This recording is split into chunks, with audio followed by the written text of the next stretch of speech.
And hello, everyone. Hello, and welcome to Foxhole Fridays. It's the Tales from the Foxhole. And we are finishing up our three-shot of the brand new open playtest of Microscope Chronicle, second edition, by Ben Robbins, who, by the way, if you do not know, is the person who invented the West Marches style of campaign. He wrote all about it in his blog about what he was doing and why he did it and how he did it, and he was the person who sort of put that together.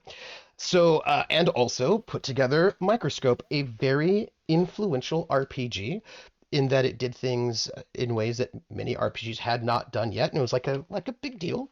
So, and after this is like I think the 15th anniversary of or the 10th or the 15th anniversary of that, and he's put out this new edition based on the things that he's learned, and it's currently in playtest. And I'm going to ask my players if they have feedback after we finish, if they want to sort of pass it along. I have one little bit, and we will see what happens, and I'm very excited. So, this is us, and we are going to tell this amazing story. And I've got some amazing people who've been on this journey, all of us together making something very, very cool. So I am going to. Oh, sorry, I should do the thing first. Yes. Hey, if you would like to support us, because I make sure everybody on this channel gets paid. So if you would like to support us, then you can do so by giving tips and bits. And if you leave a message in your tips and bits, then I will read it out loud at the end. You can also join our Patreon. And I've got a Patreon. I've got two different Patreon posts coming up. So look for that one. I aim to get it out before next Friday. And both of them. And let me see. But that's really helpful because it helps pay for the players and also for commissions. But most importantly, the most important thing you can do is be here and watch the show with us and chat and give us suggestions for a title at the end. And if you're watching this on YouTube, give a like, subscribe, and a comment if you would. And let me see. Also, you can repost our Bluesky post that has our going live to post on Bluesky. You can join our Discord and hang out and chat with us. You can just, be awesome as you are. I think that is all. Oh, we have a merch store. You can get cool merch. Like our traveler planner.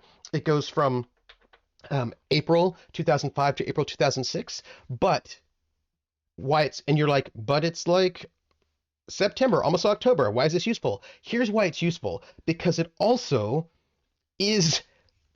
It just so happens, luck has it, that 2005 to 2006 is the equivalent of 1105 in the Traveler universe. So this is actually also good for the entire year of 1105 if you're running a Traveler campaign in one of the default years. And I did a lot of math, and I had to do some things by hand because of leap years to make sure that this was indeed the exact parallel year, and it is. So this is good times. It's over there if you want to get it. So you can hang out in our, you can check out our merch over on Fourth Wall.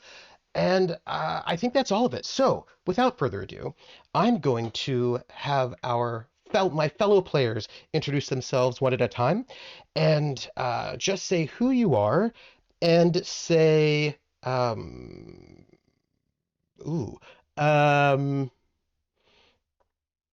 golly, say who you are and what question you think is interesting that's on your mind about our chronicle so far. And let's start backwards and go with Prax. Oh, hi, that's me. Hi, all. I'm your friendly neighborhood Prax. Welcome, everybody. You can find me over on PraxagoraThesmophoria on Twitch or praxthebard on Bluesky and Instagram and Hive.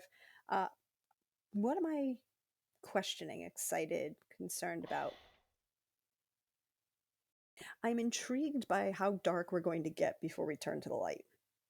Because we are a dark trending. We're a little quiet. I can fix that. Don't worry. Thank you.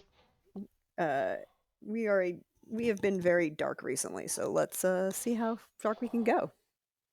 Oh, so exciting. Okay, then since we're continuing to go backwards, that gives us PB Plays Inside. Who are you? And, what is the question you have? Hi, I'm PB from PB Plays Inside, and A question that I have is I just want to know, you know, I'm just curious what our last scene is going to be in this game. That's what I'm curious about. I have no idea what it's going to be, and I am super curious about it. I'm very excited about it. And like, while I don't want this to end, I do want to know how this ends, the story ends. Well, I guess it never really ends because we can always come back to it at any time, right? It sits here waiting for us at any moment to return to and add more bits to. Don't let me forget, when it comes to my turn, I want to say something about that. Billy, who are you? And what question do you have that is yearning? Hello. Oh, there's a puppy. There's a puppy right there. Ah! I'm Bill of the Forest, and I have the name on the internet somewhere, and I am the most curious about how light we can go before we go into the dark again. And I am troopersjp, and let me see. I think I am interested in knowing. Um, well, I okay. I really want to know what anchors PB and Prax are going to pick, and Prax is our last focus player, or last first player in the round, and I am super interested in knowing what Prax is going to pick, and I'm interested in finding out if the anchor that Prax thinks she's going to pick right now will change when it's actually her turn. Like I'm just like there's like kind of like a process thing that I'm super excited about. Um, yeah, that's what I'm gonna say. So before we begin and pull the curtain back and start, this is what I'm going to say. First off, we have a we yes, Prax is our anchor. Prax is our goalie. Is the stopper. Is the anchor. We have a so we're using Figma to do our cards and all of that, and I have made a link, so you should be able to see our Figma yourself on your own computer if you so desire, and like zoom in and all of that. That should be available to you, and that is the link. And I thought before we start, I should just all of us can sort of say where are we at? What do we know so far? We are doing the Chronicle of Horizon Seat, and all of the rest of y'all just chime in when you will. Horizon Seat is it's a basalt geological formation, and it was once the seat of the god of tides, and that at that point it was called the Throne of Tides. But someone murdered the god of tides, and at that moment the seat cracked, and it became known as Horizon Seat. And one of the sort of our chronicle is about that seat itself. Oh, I'm hearing myself bleeding, by the way, in somebody's audio.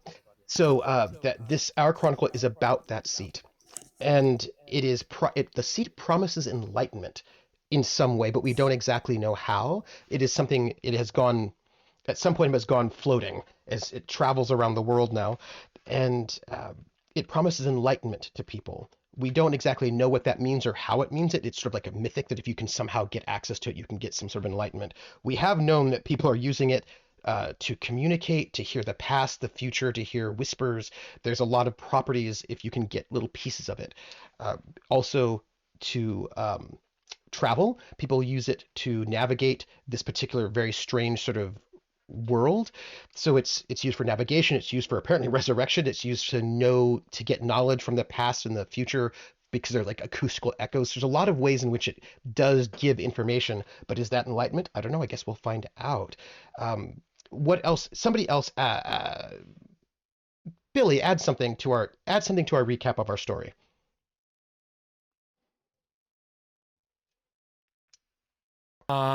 We have been over the last 2 sessions following the like a recurring theme of someone from the Ghoulian Empire. That is one manta ray person named Ghoul, whose brother is a very noble creature. The Ghoulian Empire rose to power after the initial breaking of the seat and commanded a lot of the initial resources in the changing of the nature of the tides and how they worked. And what broke them out of that was the second age of sail, I believe. And one of the final things that we ended with last session was towards the end, an event in the Dalcona Wars of Ghoul's resurrection. We haven't really discussed how that happened yet. Seems bad, though. Well, it is bad. There's a dark point on it, so it's no good. PB, what do you want to add about our story? In our recap. As we've explored through this world of enlightenment and anguish, we have also met another anchor in our story who has explored the seas and the air, so much so that, you know, they really opened up trade and the sharing of culture in such a way that has changed the world. Not only that, however, they have also learned something in their ways as an inventor, as someone who uses their mind, found also a secret that only a few know about our horizon seat, one that is going to carry a very negative history as our periods move forward, one of blood and sacrifice. And while this stays a secret for most people, it eventually does come to light in the future. But before that, there is you know, at least one moment of goodness, of not awfulness, or one period of commerce. You know, I guess it depends on how you feel about capitalism, but, you know, an age of commerce and trade routes that sails on from the age of Dalcona, the explorer. Prax, what would you like to add to our recap? Let's see. We've had positives. I missed what part of it, but, you know, there is the possibility of enlightenment in existence, with the prophet's legacy and the descendants of the frog prince people, who, you know, might cleanse it of its ability to do horrible, bad evil things. blood magic. And they've done once, right? Like, they've done some good stuff in there. They've done some good stuff, but, you know, then there was, you know, cephalopod peoples being cephalopods and you know how they are. Yeah, just assholes. They can open jars.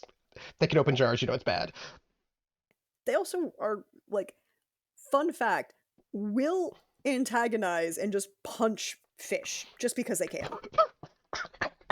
Just like, I feel like punching this fish, not because they want to eat it, but because they just want to punch the fish. Like, okay, you thought house cats were bad. No. Cephalopods are like assholes. And our cephalopod advisor decided to ensure that, you know, a demigod being that we've never actually seen destroys an entire population through a tidal wave. Yeah, it just... those sad land-based peoples. You know what I mean? Oof. Sucks to be them, Um, apparently. it does suck to be them.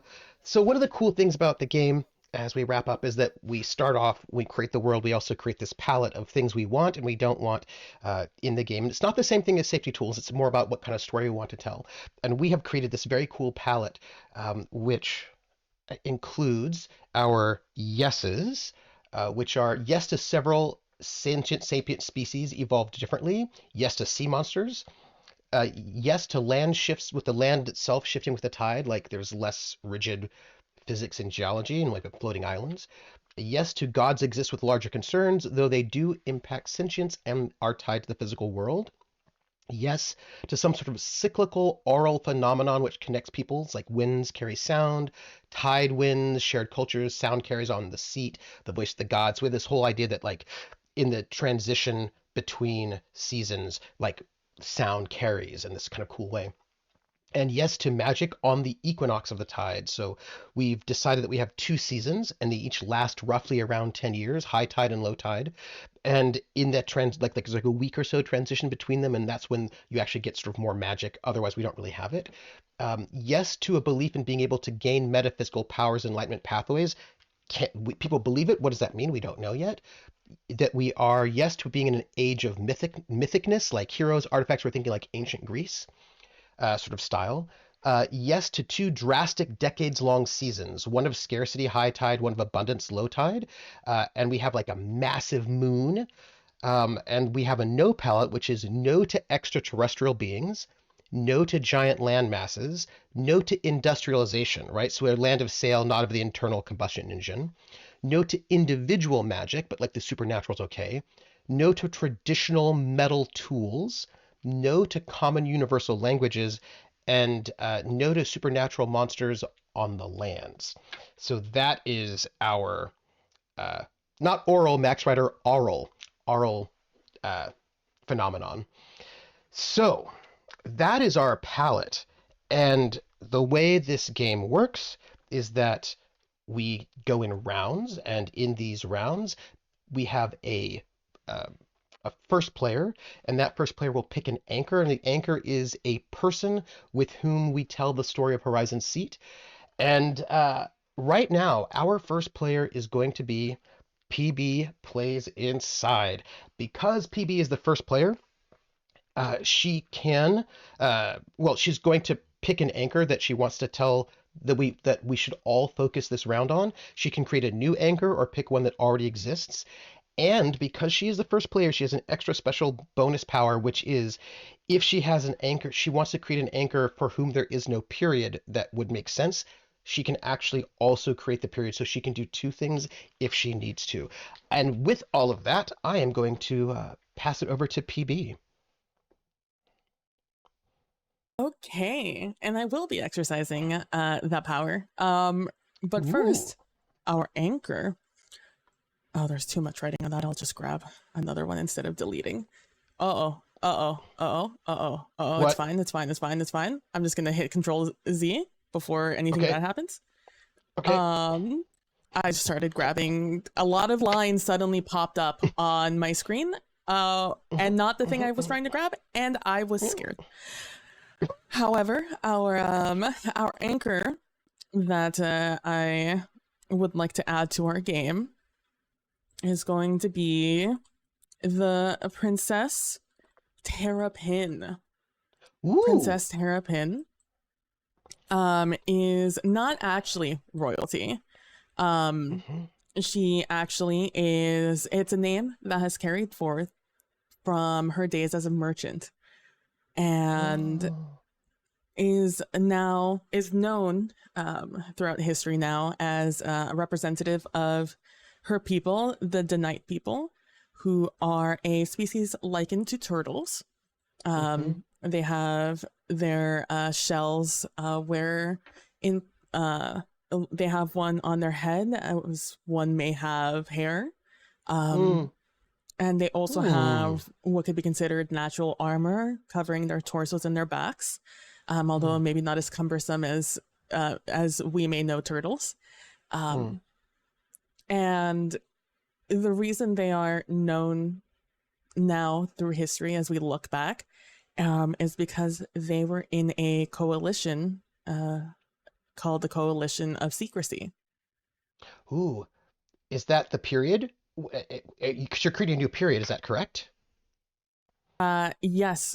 No, the period Oh. is going to be known as oh man, I like part of me wants to do like a really just a really dramatic name. You do you. A really dramatic name, but it wouldn't be that accurate. And so, you know, I'll tell you what consists of this period, why it's well known in white lands between the Third Age of Commerce and Enlightened Science. And this period, unknown name as at the moment, is known because it is the period of time, maybe long or short, in which that is known because the seat pauses. It stops. Just in the middle of the sea. And I'm between calling it either the first pause of the seat or when the world stopped. Those are the two names that are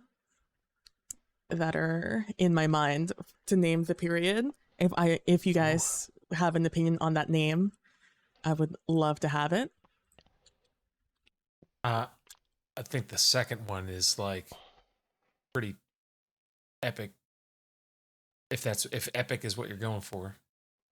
My 2 cents. Ooh. Ooh.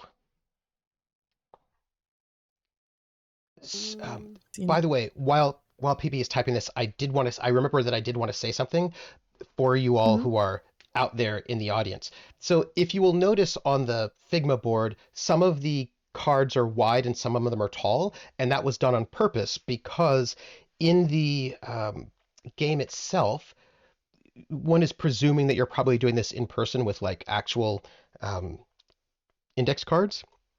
And in the game itself, they recommend that you put some cards long, some cards tall, and there's a reason for this. And the reason for this is there's a way to save your game, right? That you lay out all of your cards in this very particular manner, and then you can stack them all back up when you're done with the game for that session. And then when you want to play again, you just unstack them. So there's a way in which, because you alternate long and tall, you are able to actually collapse the cards back on themselves, have that stack of cards, put them somewhere, and then when you start back up again, unstack them, and then it will give you your game state as you had done it, which I think is really, really cool. Now, we're using digital tools, so we don't have to worry about that because it saves for us, and we have no kitchen table that we have to clear off. So that is, for me, one of the best parts of a VTT is you do not have to wipe off your hex map. You know, with the white erase, like you had like you make your hex map or your grid and you draw your little dungeon on it, and then you'd have to like wipe it off, or else it would stain forever, and then you have to like redraw it. And so this is the lovely thing that we have, that we don't have to deal with that. Yes. So anyway, I just thought I thought I'd let you know because I thought that was pretty cool. Is this period, PB, a dark or light period?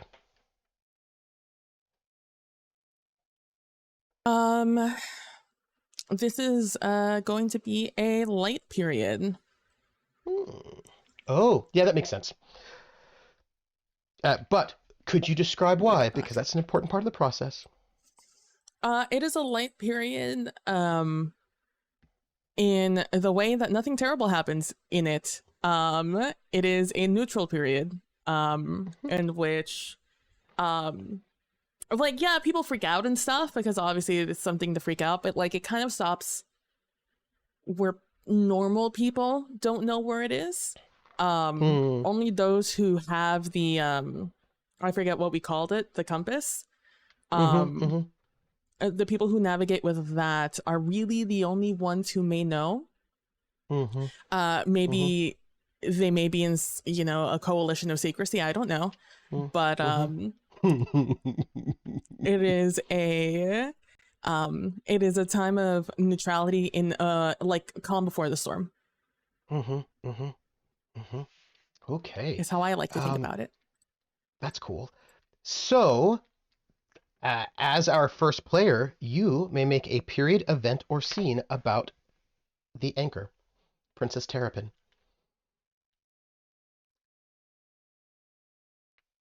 I have a question, actually. I have a clarification question, because this is important. You had used some language, and I wanted to get more information on that.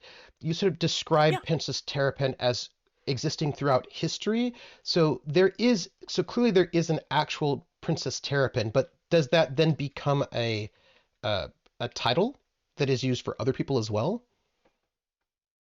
I am piggybacking off of the event of the Merchant Queen Caladan, in which it is established that she unites her fellow merchant princes into a great trading empire.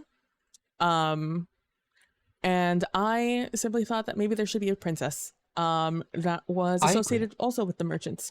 And so Princess Terrapin comes from being a princess of merchants, as someone who existed in that life, except, you know, now she exists in the period when the world stopped.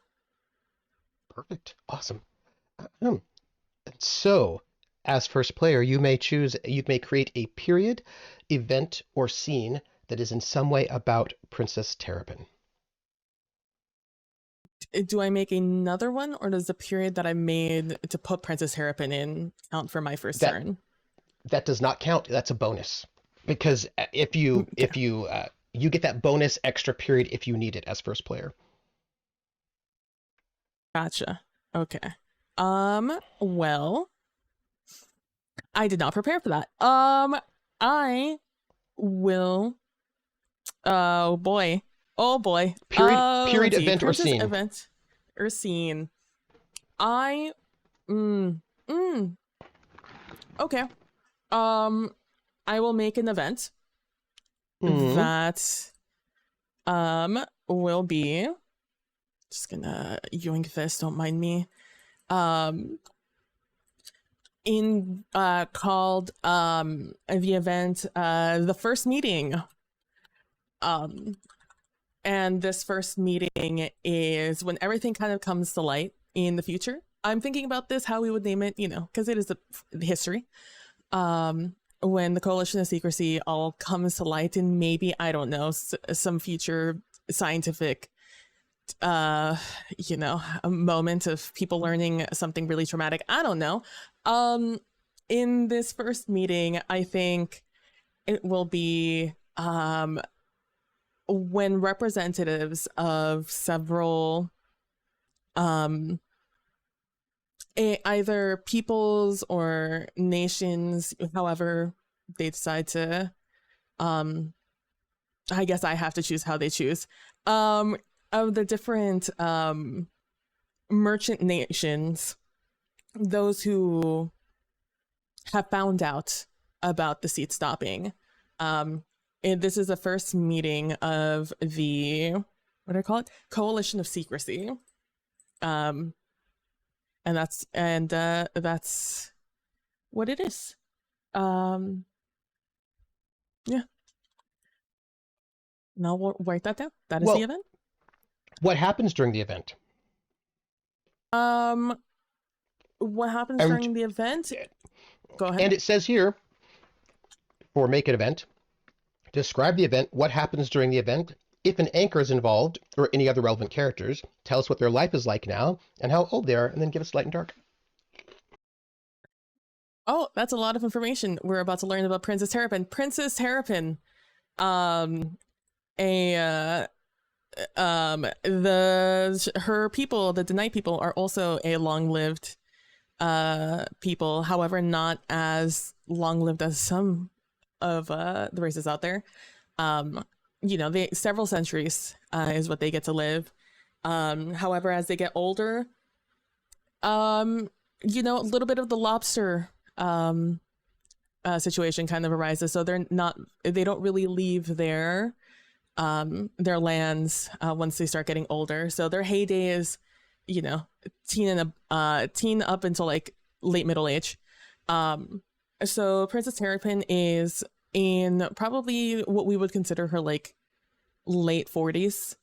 So reaching that end, however, being one of the first people to have noticed this, the seat stopping, she has been chosen as a representative to try and keep it as hush-hush as possible. And what happens in this event is, it is a riotous is not the word, but it is very what is the word? Like, it is very cacophonous in action and sound, where a lot of people who are very feeling some kind of way about the seat stopping and what should happen, who should know, all of this is very defunct is disorganized, I guess maybe is the word I'm looking for. And by some miracle, at the end of it, there is an agreement of secrecy, even from some of the governments that maybe some of these people come from, instead choosing to make it a transportation issue. Like, only those who work in sale are going to be privy to what is happening, and even then, only those who need to know, those who operate the compass. I really does anyone remember what we called it?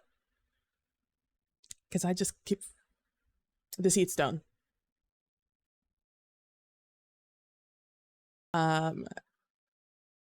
That only those who travel with the seat stone compass may know about the seat stopping. That is the result of it. So Princess Terrapin, older now, she has been chosen as a representative, as someone who found this out, and she was one of the leading voices in the decision to keep this a secret, even from her elders in the Denite lands. Was there something else I needed to add about Princess Terrapin in this situation? Light and dark. That was the Light and dark. I'm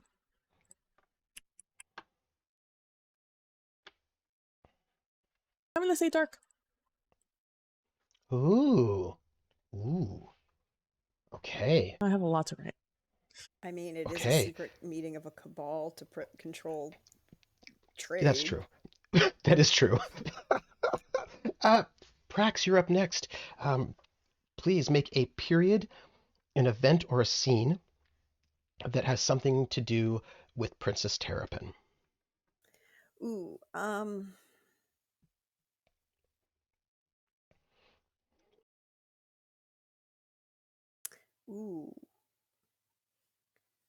feel like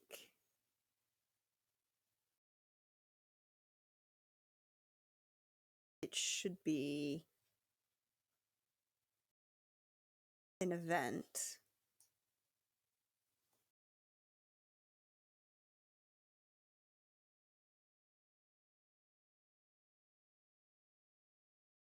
And it's going to be apparently distracted by a four-legged friend who is demanding attention. So give me 30 seconds and I will remove the distraction. Of course. That is my while you're doing the distraction, I will note, so when making an event, so in this game, for those who have not seen it yet, we always start with we know how the story ends, or at least the period of time that we're dealing with begins and ends, whether it's light or dark. And then we have periods which are long stretches of time, centuries, decades, whatever it is, right? And then so we can create these periods, and then underneath the periods we can create events, which is a specific thing that happens during a period. And then under events, we can make scenes, and the scenes, of course, are where you it adds more detail to an event, but it lets us know what characters do and think, and it also answers a question. In the second edition version of Microscope, the question is a yes or no question. In the first edition, it could be any kind of question, like a how or a what or a why, but Mr. Robbins has figured that yes or no questions are actually a little bit easier to do. So and you can either do a dictated scene where the player who makes the dictated scene just tells us what happens because they know the answer. And then it's like the smallest level of history is the scene. And then it's like a particular moment inside of an event that shows us what people did and thought, or you can actually just play it out as well. So those are the four elements that we have. We have, right, the period, the event, a scene, either dictated or played, and then of course we have our anchors, who are the viewpoints through which our story is told. Um, did I vamp enough, You Prax? did. Thank you. Sorry about Yeah, that. you're welcome. Oh, and you can get this, by the way. You can download Microscope Chronicle, the playtest, because it's an open playtest, the PDF. You can get it for free from the website right now. Go ahead. I, I forgot the time. I forgot to look at the time, and somebody is like, "But bedtime is 8:15." He's like, "Why am I still up?" Okay, well, I apologize, Toby. We kept you up. My apologies. So what I'm going to do is, now that I've doing this, it's an event in the Enlightened Science. Yes, the Enlightened Science period, Oh, good. where um, uh, members of, say,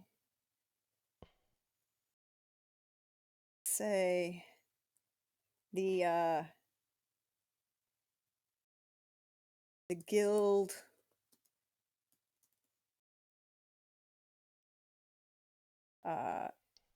charts the stoppage. Mm, So the guild that has formed out of the Coalition of Secrecy, mhm, which is the Guild of Navigators, mhm. which is controlled by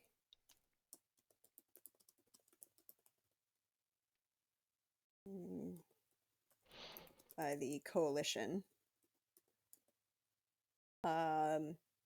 And I think at this point, by this point in history, the Coalition is known merely as the Coalition. No one actually knows what it does, but it knows that the Coalition is involved in major trade negotiations. And so the Coalition, which controls the Guild of Navigators, the Guild of Navigators can now mathematically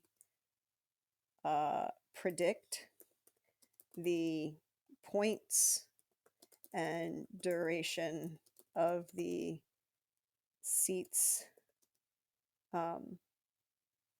wandering and pauses within an accepted margin of error.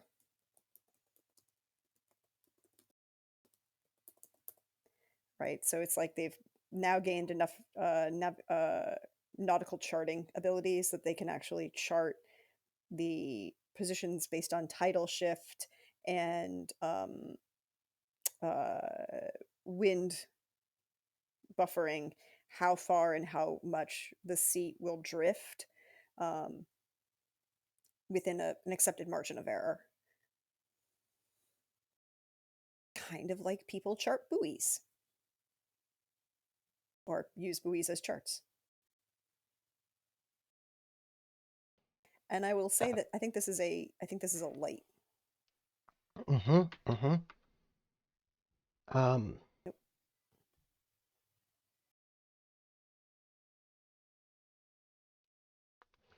Okay.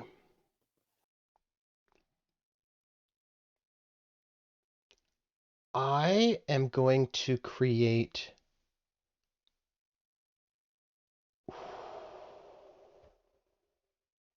Oh gosh, so much excitement here. Um, I know I've got like a couple of things in my mind. I only get to do one of them. I think what I'm going to do is this an event or is it a scene? It's you know what it is? It is it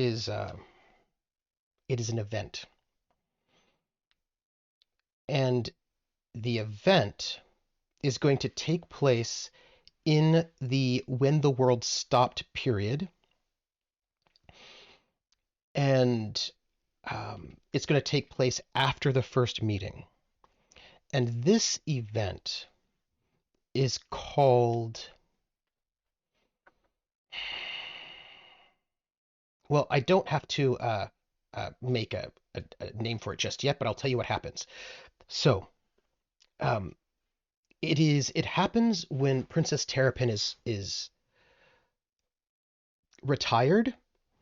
Princess Terrapin has already sort of given over like leadership to the younger generation. She's much older now. She's back at home.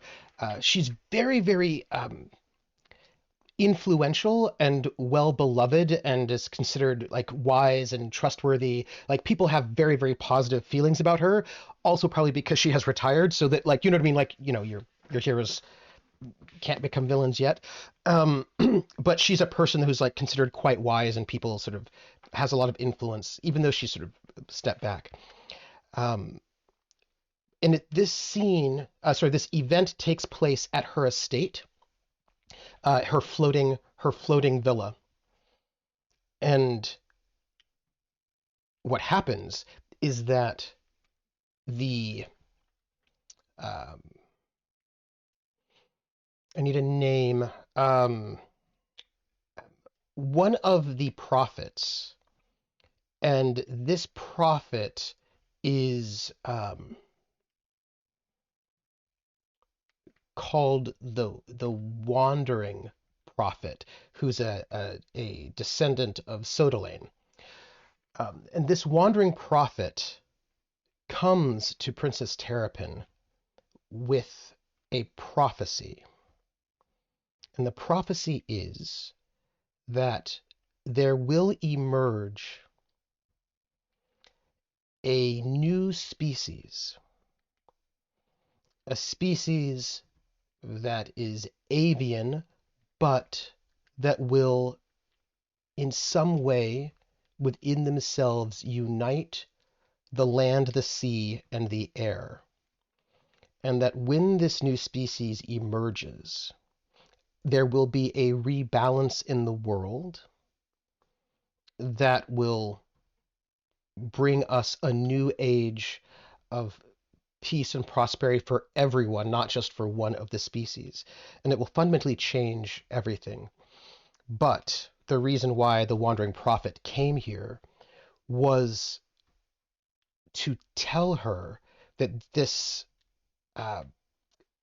for this to happen, the egg must be found and protected, and basically is beseeching to Princess Terrapin to use whatever influence she has to try to seek out the prophesied egg that will help bring about this new age of enlightenment. And that she is going to be important, according to the prophecy, she's going to be important to bringing about this new age. So she can't retire just yet. She might think she's too old for this, but they're going to pull her back in. And this event is going to be called, let's see. This is going to be option. Whoop. This is after the first meeting. And I will say, have to say what she thinks or feels about it. I think that upon hearing this, she is initially skeptical, but she's won over, and she is determined with her last strength in the last days to help bring this about. And this is going to be the Wandering Prophet. The event is called the Wandering Prophet.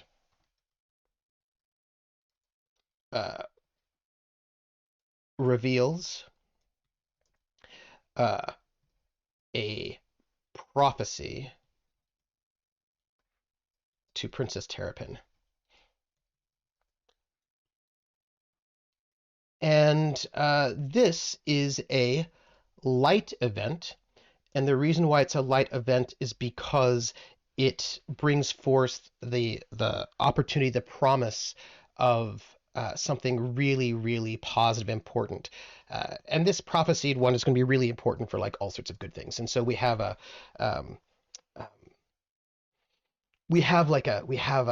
possibility of something really amazing and positive, and that is the event that I will. And I think it's also part of a way for the princess to do some kind of atonement for the various Kabbalistic things that she's done, like kind of conspiratorial things. I think this is a way for her to sort of try to do something good with all of her resources and influence. And so that is the event that I have created, and why I think it is light, which means as I'm typing up what happened, I hand it over to Billy to make a, make your period event or scene related to Princess Terrapin.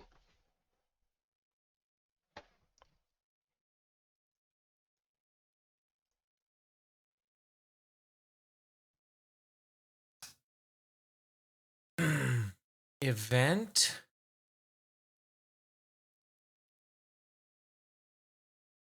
And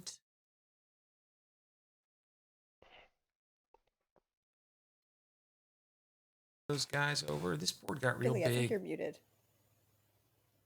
Am I I muted? can hear him now. No, I can hear him now. Okay, I think I was just too far back from the mic. Oh no, I know what happened. Okay, there you go. I fixed it. Event.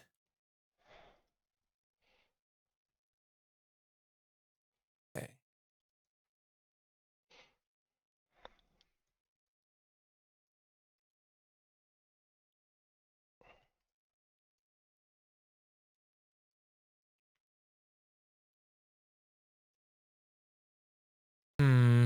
How do I want to phrase this? Since Princess Terrapin is founding member of the Coalition of Secrecy. Am I correct? Okay. Correct. One of these secrets that she had found while like restricting the flow of information on the fact that the seat paused, the information that she kept to herself was that the seat paused over the buried ancient remains of a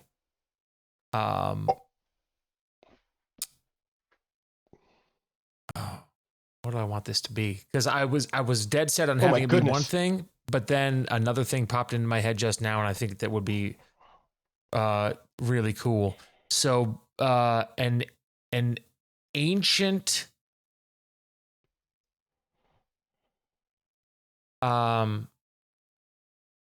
offspring of the Lord of the Tides. Oh. In like a ritualistic burial situation. So not just like a dead carcass, like the Lord of the Tides had taken great care in burying this this sea monster. And in these ruins, many high value, spectacular artifacts were found that Princess Terrapin had kept to herself. Oh. Ooh. Ooh. Some of them capable of great evil, some of them capable of great good, whose power were amplified. I'll move my thing. Whose power were amplified by the in the changing of the seasons, the period where you can use magic, that era, the abilities of these artifacts were amplified. So the title is what were her feelings and thoughts about all this? elation. As an individual, without others onlooking, to find artifacts, I feel like, of that magnitude, I think a mastermind such as Princess Terrapin would bide her time and find the most opportune moments for her to use those things. Mm-hmm.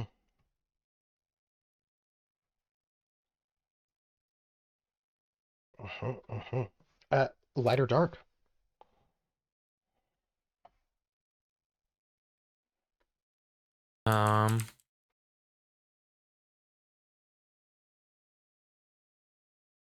Let's see what we can tie this to.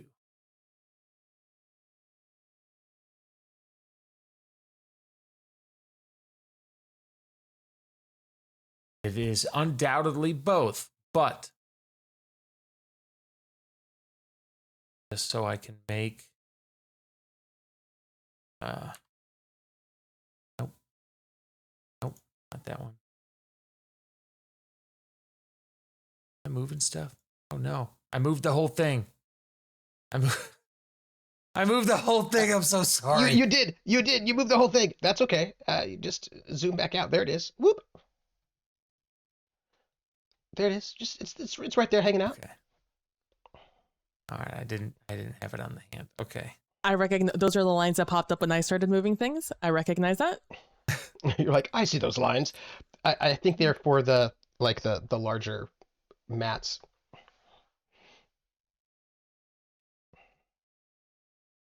I'm gonna say light.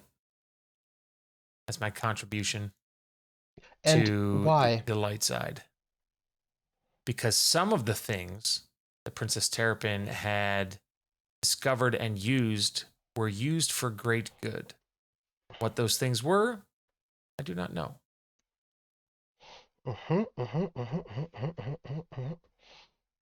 That makes sense. Which means we are now at that moment where the first player, PB, that is you take another turn to wrap up the anchor story for now. Okay. Hold on. I need to find where one of you wrote something.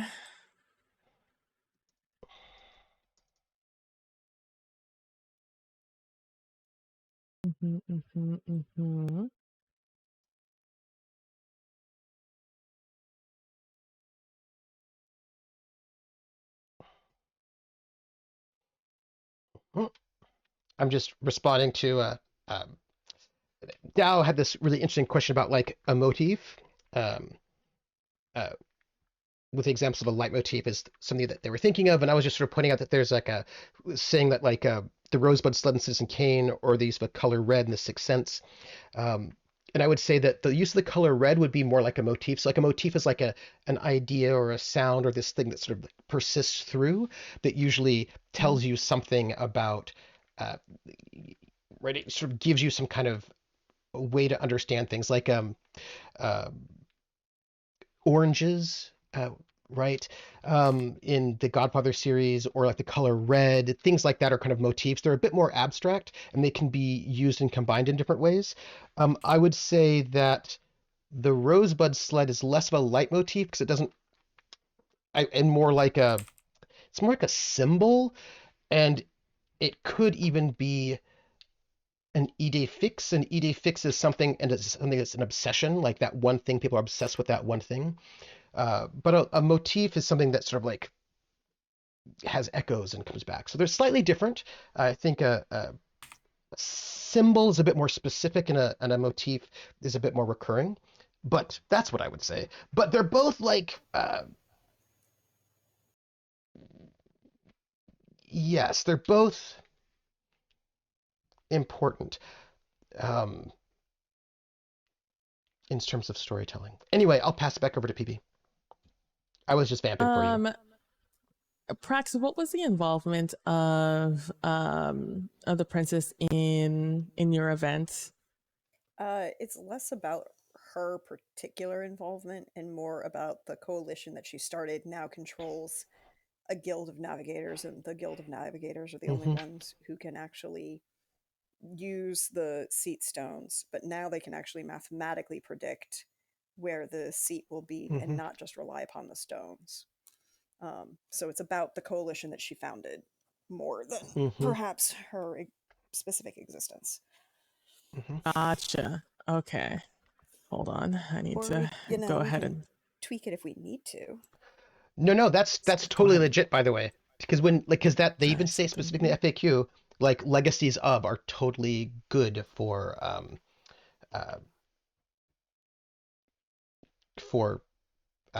connecting back to the anchor.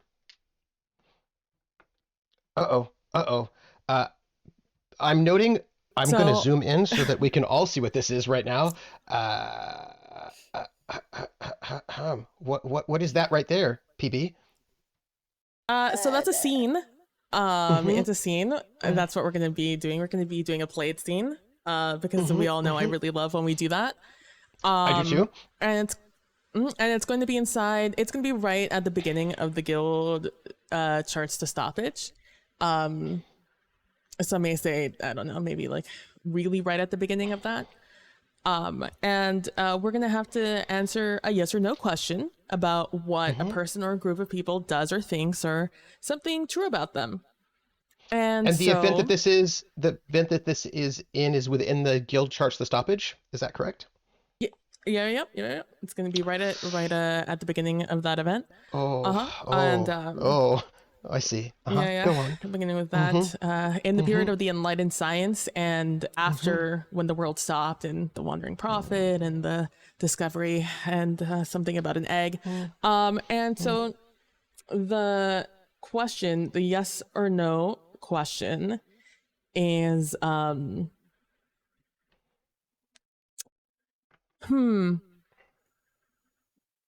it is, was the journey worth it? Was the journey worth it? And oh my gosh, I don't know what this is. I don't know what I just that is something that Post-it. It's a post-it. A post-it. And was the journey worth it? And what is this journey? Okay. Well, Princess Terrapin, after the event of, the prophet and something about an egg and stuff like that. And also, moments of avarice with burial chambers of lords of tides and things like that. She has found herself in a point of history that all kind of coalesces here in deciding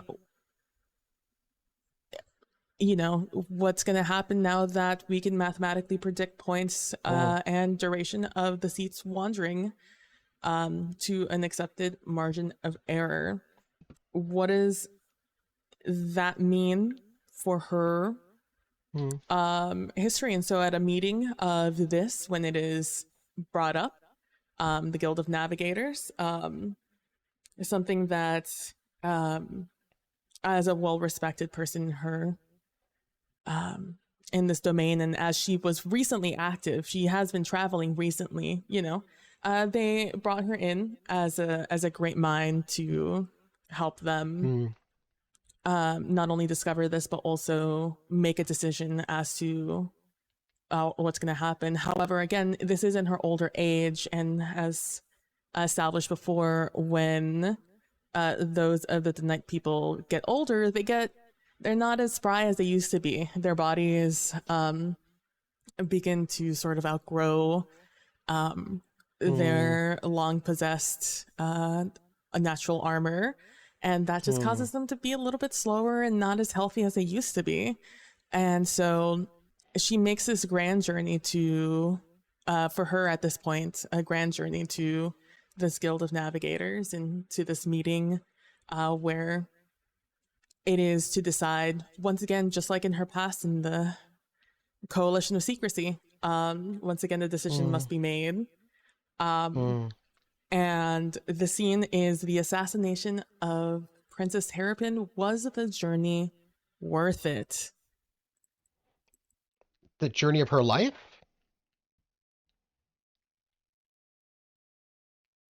The journey, you know, in older age, there's a lot of things that journey can mean. You know, journey of life, this actual long journey she took. So, you know, some would call it one and same. And that is what we're trying to figure out. Was the journey worth it in this moment, as she is going to be assassinated at this meeting of the Guild Navigators? So, where is it taking place, and what is happening?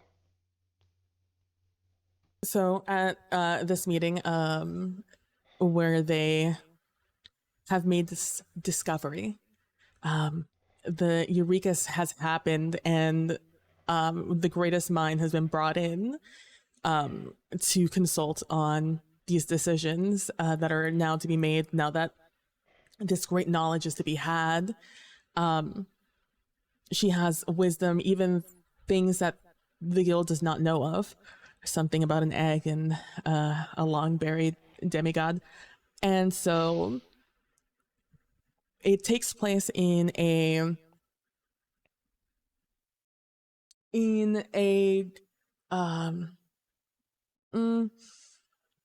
I guess like a sort of university of sorts, where there is a guild. It's probably one of the greatest universities, where we've really, you know, taken to enlightened science, and this is an area where we want to learn a lot more, now that everyone has kind of combined in ways. This is the place that everyone goes. The greatest minds go and discuss things and learn things and share their knowledge. So it is grandiose. It is a very beautiful location, and they have a building specifically for the Guild of Navigators. In a chamber, beautiful in decor, bookshelves all over, with scrolls and tomes and books and knickknacks of navigating and things you have found. In the middle is this large round table that is now full of just large round table with chairs strewn about, and a meeting is being had here in this event. Everyone is here that is in the has been part of this discovery, and greater minds have come forth also for their wisdom and thoughts. And it's taking place right as at the beginning of this event. The guild charts the stoppage, and we have reached like the ending of the meeting, as some might define this part as, where voices have been raised, people are irate, people are angry, and the area reflects that in this beautiful palace like chamber. And boy, oh boy. There are people present, such as our Princess Terrapin. The assassin is present. And let's see.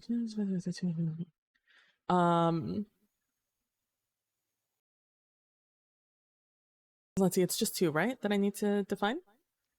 And For now, it's the banning or defining, adding or banning characters. Up to 2. Mm-hmm. You can ban Up to 2? up to Okay, 2 or 2. add up to 2 or require up to 2. Gotcha. So we're going to have Princess Terrapin and the assassin in the room, whoever Makes sense. that may be. Yeah, and I think that's it. I think I covered all the bases on when, Do you have any where, people you would like to what. ban? No, not this time. Okay. So the person who created the scene chooses last. Prax, who would you like to play? Oh, sorry, we have to do reverse direction. Billy, who would you like to play? I would like to play.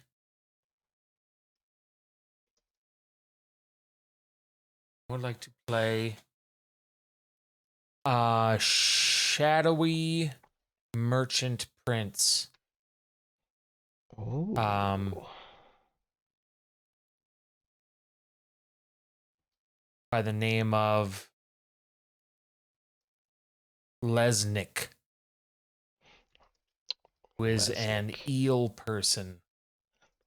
Eel person, love it. Which comes I to have me. I have to ask a clarifying Please. question. Mhm. A screeching eel or an electric eel? Oh. A moray eel. Ooh, even better.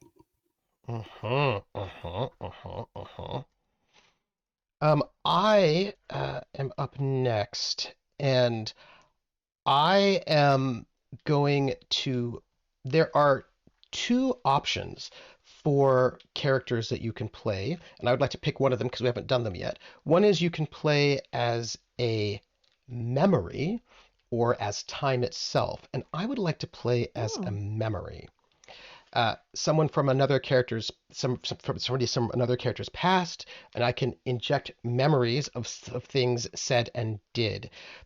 So I'm going to be the Wandering Prophet. I'm going to play the Wandering Prophet in the memory of Princess Terrapin. And it says that I can inject memories of things I said and did. And I can describe the character in the relationship to at least one other character present in the scene. So what I get to do during this scene is describe things my character said or did that the other person would have witnessed. I don't describe what other people did, just that's up to them. So I'm going to. So the Wandering Prophet is a frog prince type species, as Sodalane is, and the this prophet is these frog princes are sequential hermaphrodites. So this prophet is named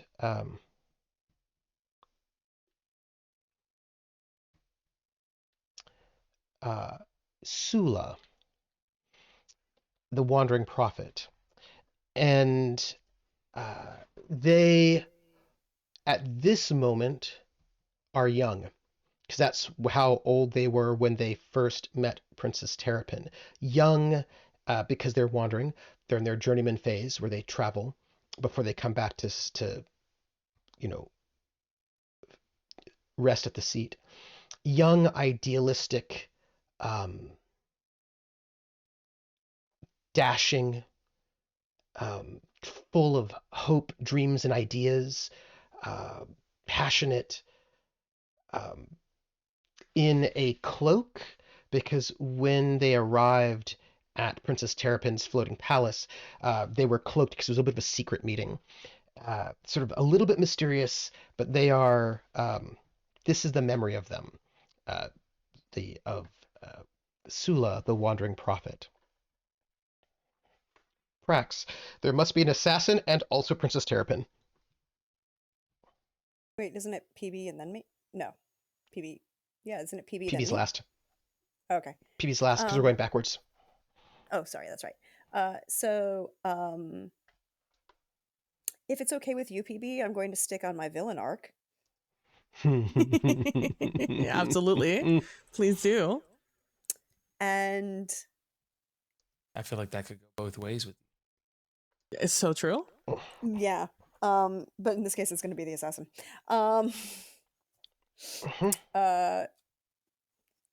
Because I love the fact that PB created a Kappa race and is just living the best life with that.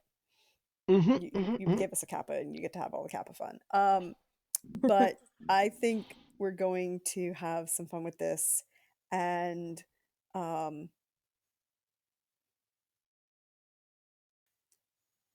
there is a navigator who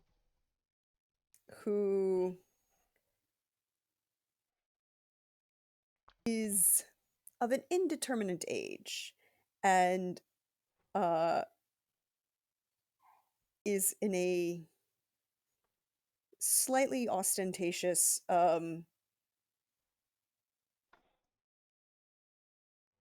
ensemble, right? Scaramouche kind of black and white, but loud. And they are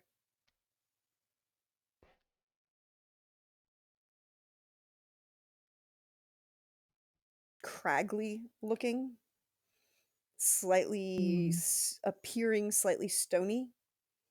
They're not. That's just the way they look. We're gonna save it for the surprise, y'all. And they're attending as part of the academic presentation by the Guild of Navigators to the Coalition of Secrecy about this scientific discovery that they have made. And to commit a murder. Oh, also that. Just on the PB? side. On the side. I think that means you're going to be Princess Terrapin. Before we start, can I get everybody's names again? Name. That's right. Trade Prince Lesnick. Amore Eel. The navigator we will call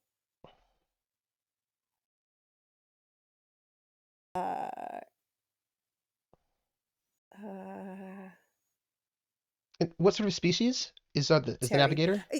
They look very like a rock. Like a rock. Got you. But got it. Love it. They look like one of the land-based rock species. Absolutely. Love that. I love that we have land-based rock species. This makes me very happy. And the name that they gave when they entered was Terry. Terry. Navigator Terry? Yeah, just Navigator Terry. You know, it gets too complicated to have anything more complicated than that. With a Y or an I? Or IE?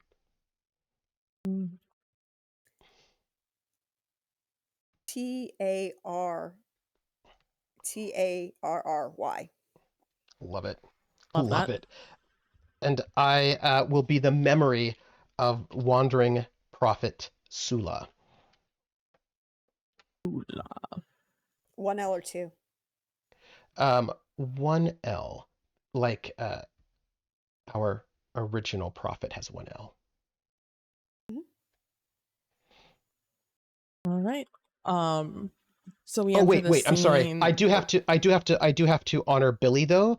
And so Sula has to have an H in the name because Ghoul also has an H in the name. And I want to sort of, yes, and so it's going to be SUHLA. Oh, I put an H at the end. Let me just. You got to put H's Totally. in like random spaces. So So Considering that valid. H is not, because H is not a letter. yep. So we now everyone has to reveal their thoughts. Tell us what our character is thinking before the scene starts. Just a short sentence or two to set the stage and maybe start some trouble. But we cannot answer the question yet. And we have to go in the same order we pick the characters. So, Billy, what is your character thinking? Trade Prince Lesnick is independently suspicious of Princess Terrapin because in the time period that she had discovered those powerful artifacts, she was missing for a long time, and she won't say where she was, what she was doing, and because she neglected to be present and act on certain important matters, I lost a lot of currency from failing to capitalize on news that I knew about that wasn't confirmed because Princess Terrapin would not reply. Oh, I love that. My memory, I have to tell you what I was thinking about back then. So my memory was I must convince Princess Terrapin to commit to finding and protecting the egg of the prophesied one. That's what I have to convince. I have to convince her. And our friend Terry Very friendly. is very friendly. Counting time and position of everyone in the room, including the other navigators who are here for the presentation and the bodyguards and the other merchant princes who are here. It's all clocking. Well, you know, kind of smiling. PB.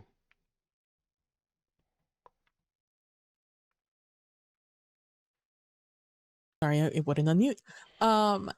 Princess Terrapin is thinking very resolutely that this information must stay between the guild and not be released anywhere else. And just kind of holding steadfast on that thought. Okay.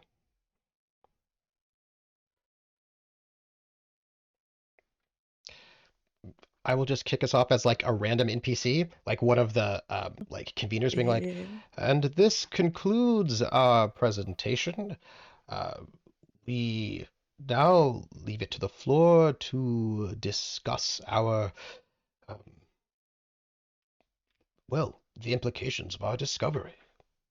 And that, by the way, is like an avian creature that looks sort of like like a bat, like a bat type creature. I love that. Trade Prince Lesnick raises his hand.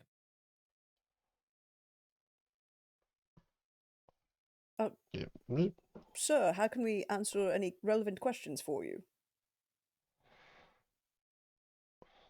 I would like the absence of Princess Terrapin to be explained. I have lost excessive amounts of currency due to her absence, neglecting the responsibilities and duties of a leader. What say ye? Hubbub, hubbub, hubbub, hubbub, hubbub, hubbub. Just hubbub. Long, awkward pause, as this was not part of the planned question and answer period for this. But there's always that person when you go to a conference when you're like, I've just given a whole paper on fruit and citrus, and someone's like, well, yes, but I would like to know what you think about my book, and it has nothing to do with that topic, and you're like, that always happens. There's always somebody who does Yep. that at a conference. There's Always. always. Trade Prince Lesnick is that person. Yeah. And Princess Terrapin looks over at you and says, Trade Prince Resnick, was it?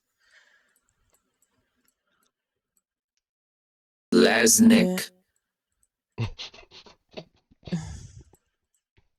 This is not the time nor the place to discuss such matters. If you have an issue about your commerce, please do wait for that meeting, as opposed to this, where these fine people have joined today to show a great and resinous find that will affect the rest of history. I'm sure you can understand why. Surely I cannot be the only one who has suffered during your absence. And I think this is where the princess will remember the wandering prophet Sula, who says, it is only you have the space and time to travel, the knowledge. Only you can find this egg. You must take your airship and find it for the good of us all. It will be a long journey, but it is important.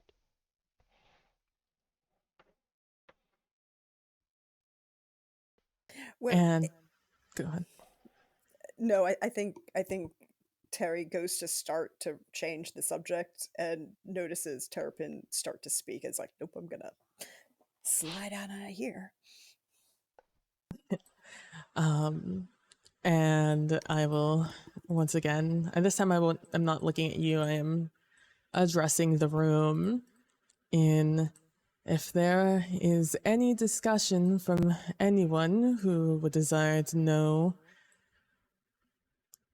information that is not a part of this demonstration, I would behoove you to please wait and ask after this meeting has adjourned. This meeting that does not have to do with me. Thank you very much. Whatever.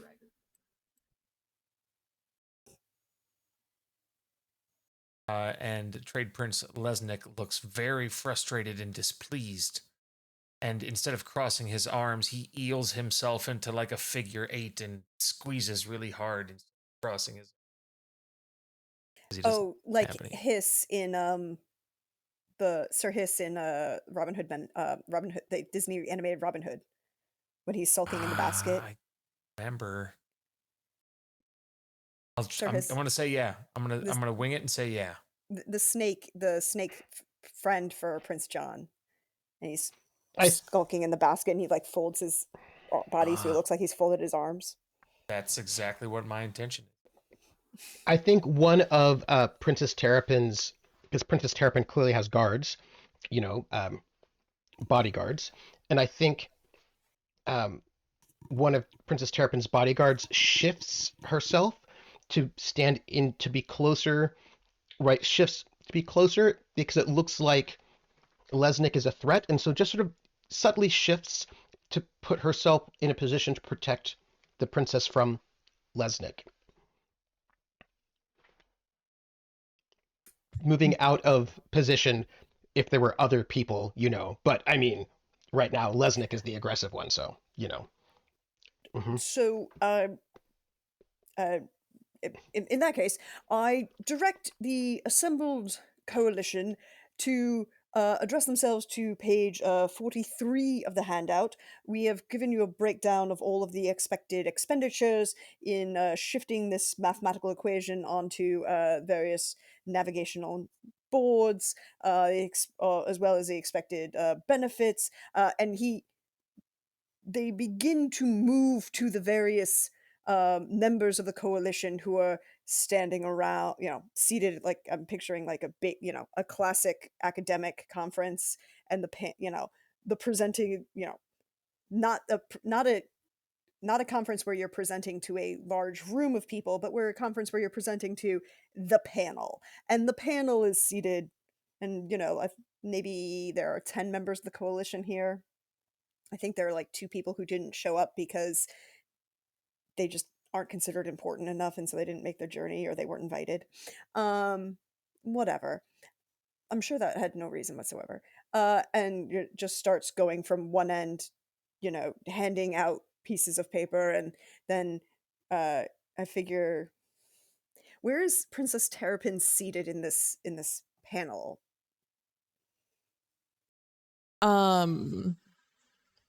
In this large circular table, she is located just on,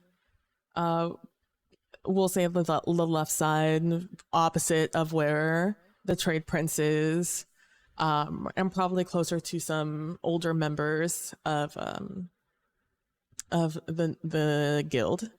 Yeah, so it's like the semicircular presenter, and you have to get up and go to them, and it looks like a bench for a number of judges, and he starts at one end and is working his way down, and gets to the point where the bodyguard has shifted to stand between Terrapin and Lesnick, and is, excuse me, and makes an obvious little fuss about it to get around their little short, squat, kind of rocky looking, craggy looking thing.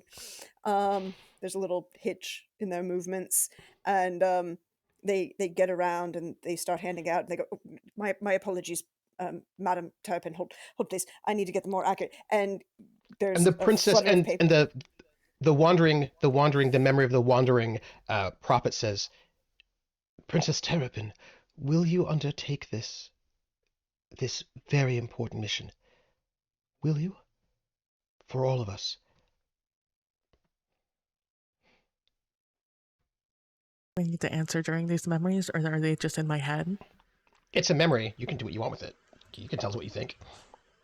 It's up to you. I'm just telling you what the memory, what you remember the memory saying. With that memory, as our assassin is getting closer to you, you know what I mean? Like, this is that memory is in your mind. Yeah, as this is being passed out and happening, I stand up from where I am seated, and I look at everyone in this room, and I say, how close is the assassin to you right now? I just need to know, how close is the assassin to you at this moment? I just, as they are at the other end, as they are passing out the pages, maybe, I don't know, like 7 people away, we'll say. And as I stand up to address everyone, I say, I must implore you all, as you receive this information, that we are not that as we have gained more information on the horizon seat, we must understand the responsibility of this knowledge, as we once did in the past. This is not something to be taken lightly. This is a matter of information that should stay within a group who understands the magnitude of such a revelation. And Princess, once you find this egg, you must keep it secret. That's why I came to you. I know out of anyone you can keep a secret and can pass the secret on to the one you deem worthy. Please. And I don't know if you're responding, sorry. So just my apologies. Here you are, madam. And has turned and turns to hand you a bundle of the papers. And in that moment, shifts, because cephalopods do this. And instead of looking like a rock person, now looks like with long, elongated tentacles, quickly wraps one of the tentacles around Princess Terrapin's neck and jerks back to snap her neck. Then, almost before people could react, dives through the small opening of the crack in the door that was left exposed by the shift of the guard, saying, "Ghoul will come for you." And then dives off the door in a little tiny crack. So it wasn't a rock, it was a rock lobster. Sorry. No, it was a rock to puss. Dun dun dun.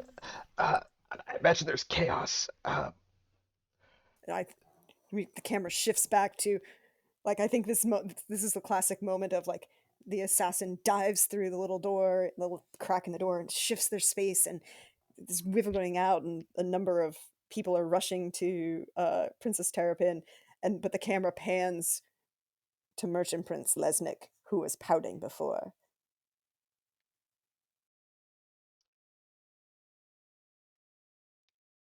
So, does this answer the question?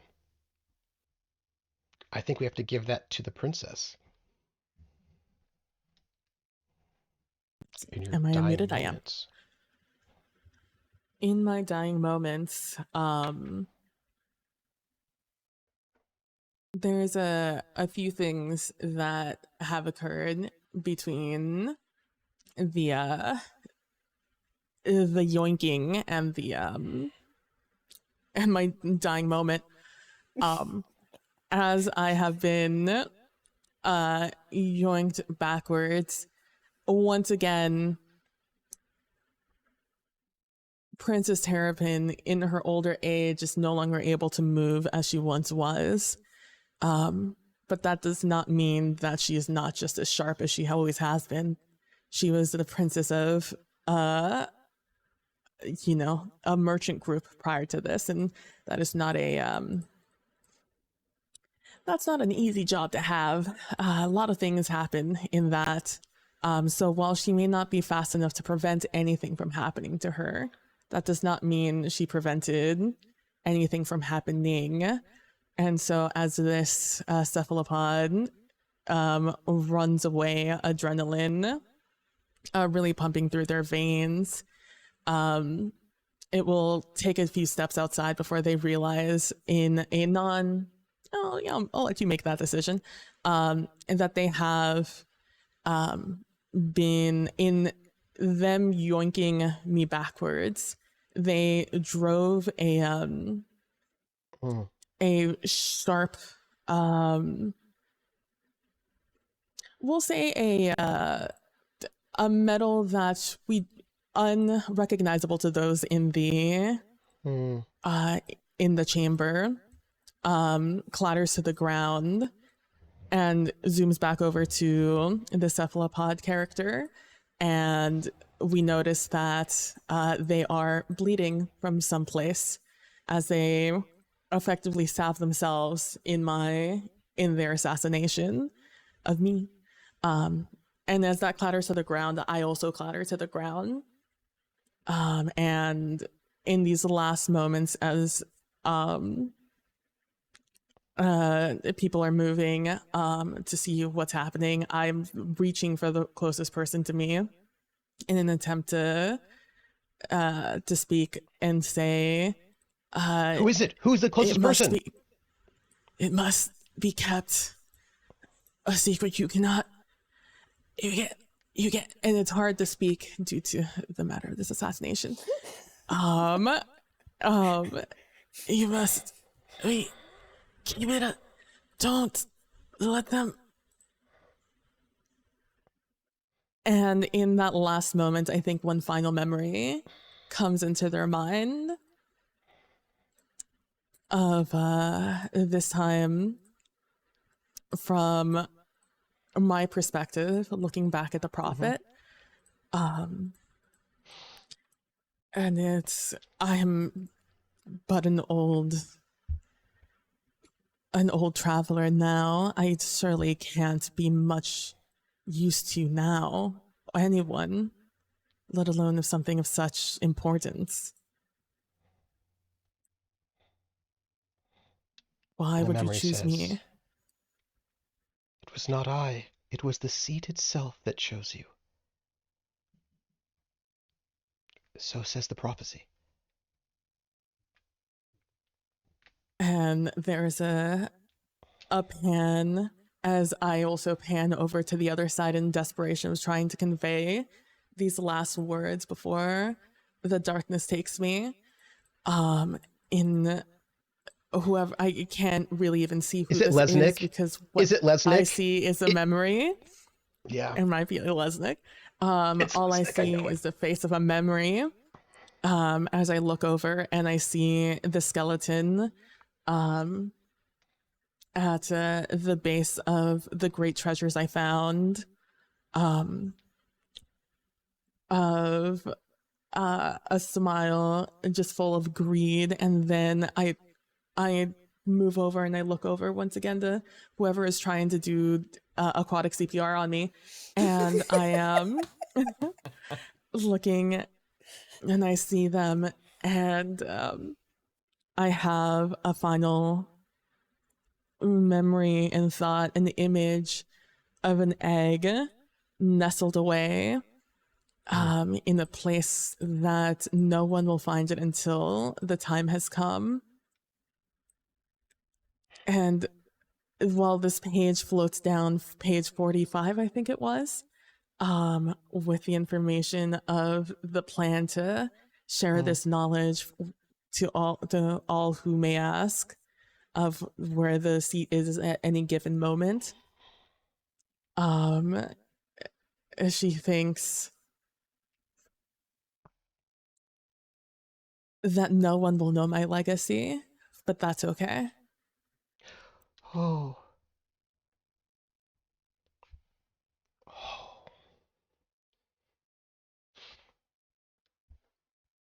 PB, light or dark? That's sad.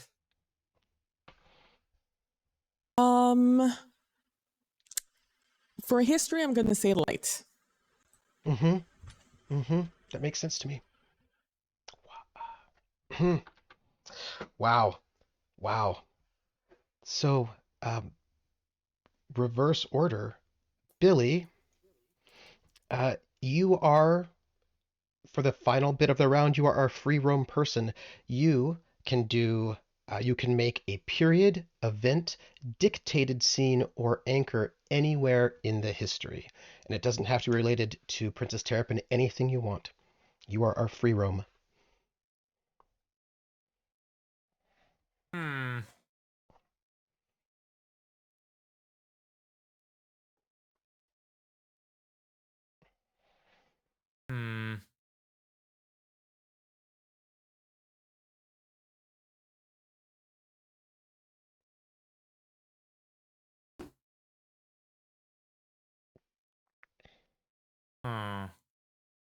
Okay.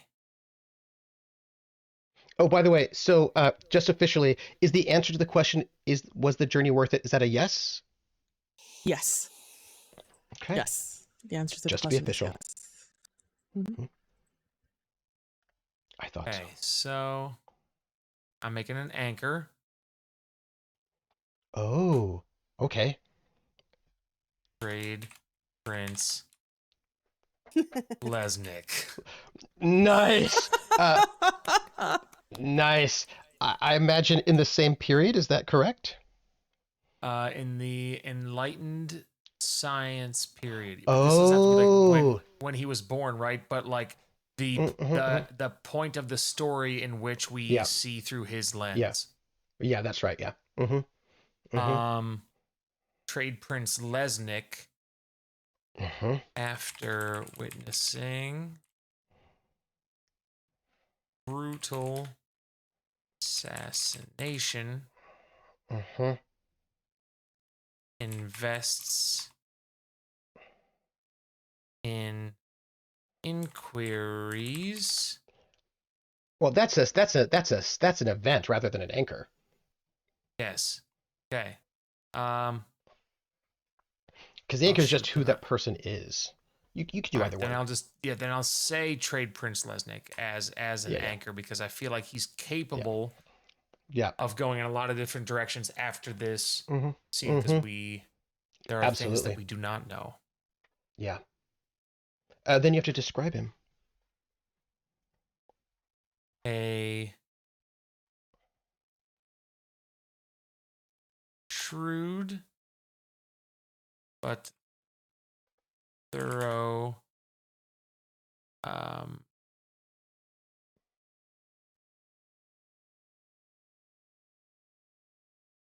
Prince of Commerce,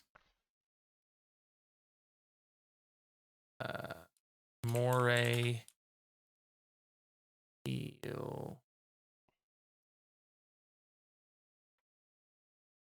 person with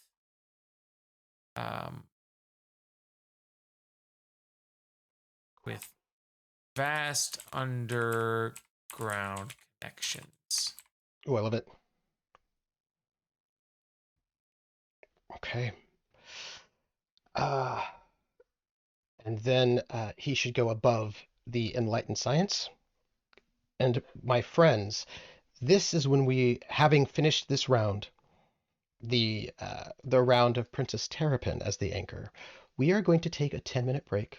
And when we come back, we will have our final round of this 3-shot with first player Prax. And I have no idea what Prax is going to do, but we are going to find out. Stretch your legs, get some water or air or land, whichever works best for you. We will be back in 10 minutes. Oh my goodness. Okay.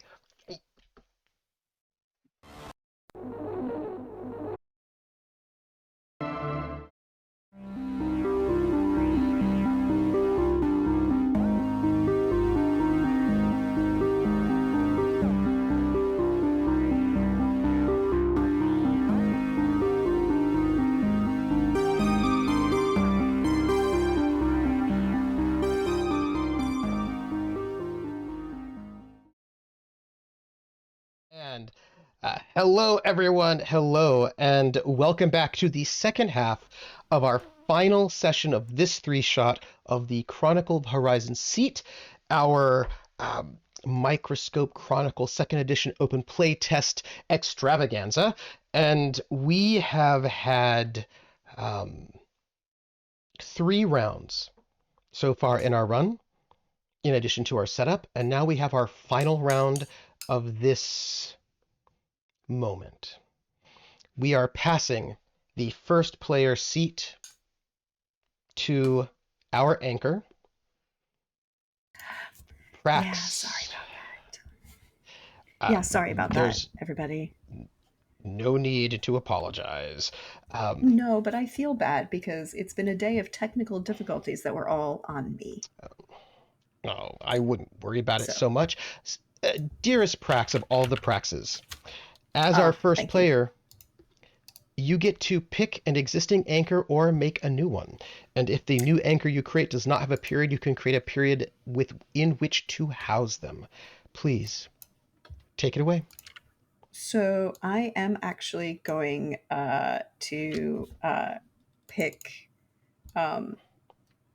Soda Lane as our anchor. Perfect. Because this poor frog prince, prophecy child, I feel like is going to be some fun. And so, Sodeling chosen, you may take your first turn to create a period, event, or scene. I am going to create a scene. Dictated or played? You know what? I think we should have some fun. I think we should have some fun. So we should have a played scene, and it is going to be in where Which event? Yes. I'm going to have fun with this. It is going to be in Ghoul's Resurrection. Oh, I see. I see. Okay. Okay. It is going to be a scene, and it must be a yes or no question, right? That is where we go. That is correct. That answers a question. And the question is, and it's the during Ghoul's resurrection, and the question is,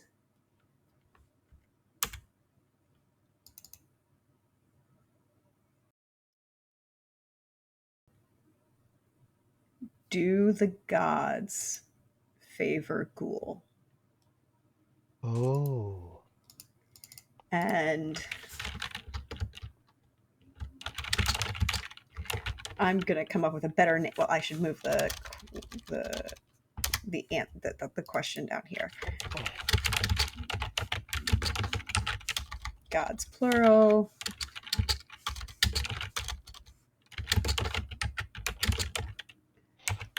And I think one of the characters and the scene is actually at the seat, and it is because as we've established, the descendants of Soldelaine are like the caretakers of the seat, are the ones that remain, and there have been other prophets and people who seek enlightenment who've come to the seat, like our willow dryad person who died horribly, and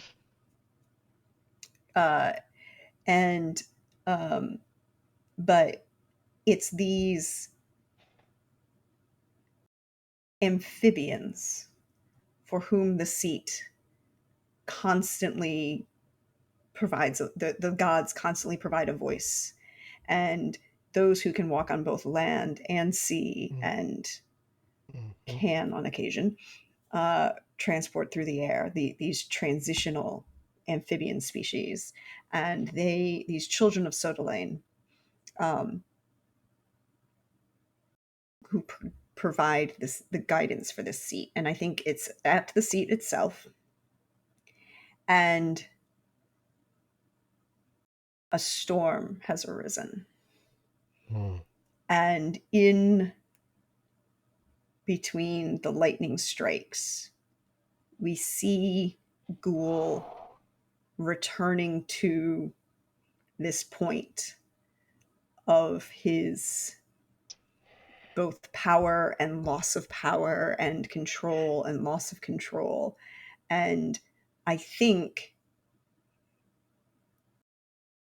the two figures that you're going to require to be here, because I like this idea and I like messing with people, and thank you, Trooper, for reminding me that this is possible. I love to do that. I think the memory of Sodeline is there. Obviously, Ghoul has to be there because he's acting like a ghoul. And I think we're going to say, yeah, and I don't think we need to say who's not there, because I think that's it, right? Okay. Love it. So we have to choose So this is at the moment of the resurrection, right? Well, I don't know if it's the moment per se itself, because like it's the first appearance of the resurrected ghoul, right? Like I don't, he's coming out of the water onto the seat, so Okay. maybe he So got resurrected on the bottom of the after. ocean. Who knows? But the Okay. first time someone else sees him. So the first time that Ghoul steps upon the seat after the resurrection. Mm-hmm, mm-hmm. Okay. Um, so PB, you get to choose a character first. Oh boy. And where is this taking place again?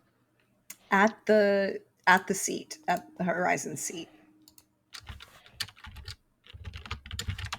Let's see. Do we know where it is at the moment? At the seat itself, Where it's physically right? Well, the located. seat. Yeah, the seat itself. Oh, the seat. Thank you. I wanna say, just for the narrative because I like this narrative moment. Mm-hmm. It's in the same place where Ghoul knew it to be, because Ghoul, it never wandered before then, Mm-hmm. but its orientation is 180 degrees. Oh. So like it's the island, for lack of a better term, that it sits Mm-hmm. upon is physically in the same geographic coordinates as where it was when Ghoul knew it, but the seat itself is pointing 180 degrees in the other direction, looking at the other horizon. Clarifying question. Mhm. Is it just the seat that's turned, or are all of the rocks that are on the island, is the entire island turned 180 degrees and the seat stays?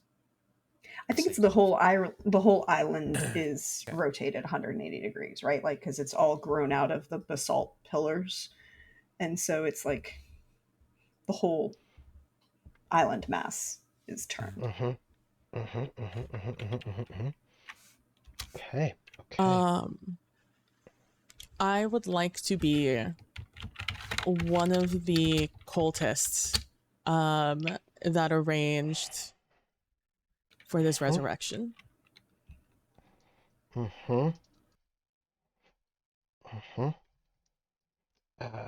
Billy. Does anyone else have a desire to play Ghoul? No, I You can don't. have Ghoul. But I wanted to put that out there before I thought about picking him, because I want to make sure everyone has an opportunity to do what they want to do. But if no one else wants to play him, I will play him. Excellent. I just feel for continuity. As I find the voice mod filter right at that time. I just feel like it's the continuity there. Yes. So this is going to be a tricky thing, but there is one other option for scenes, and I'm going to pick for a character in a scene, and I'm going to pick that other option. I'm going to be Time. I'm going to play as Time. And Time is a force or group of people who put pressure on the situation because some clock is ticking. And I'm going to be the storm that threatens this location, because a storm is, it has been established, the storm is coming, and the storm will make this place, increasingly unsafe to be at. So I'm the storm, which is your ticking time. Which means that I guess I am the memory of Sodalane. So you'll have to establish when it was that Sodalane. Well, okay, let me ask you this question. In whose memory is Sodalane existing? I think it's Ghoul. Because So Sodalane. when did Ghoul meet Sodalane? So I'm going to say that Ghoul would have met Sodalane at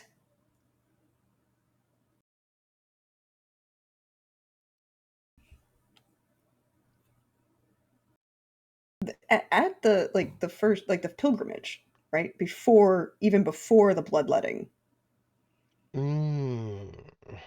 because Sodalane is the prophet at this point.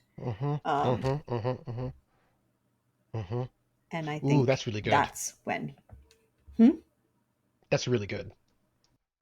you know, a young ghoul before everything had happened.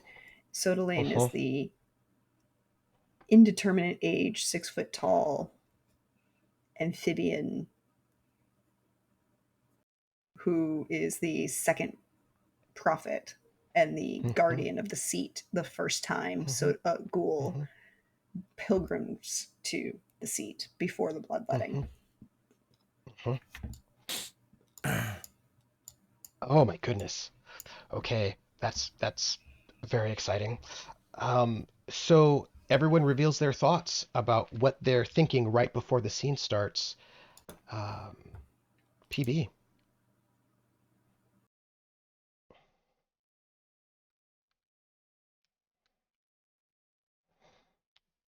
May this prophecy or this vision, I'm going to say prophecy because I probably idolize Ghoul. May this prophecy lead to the end.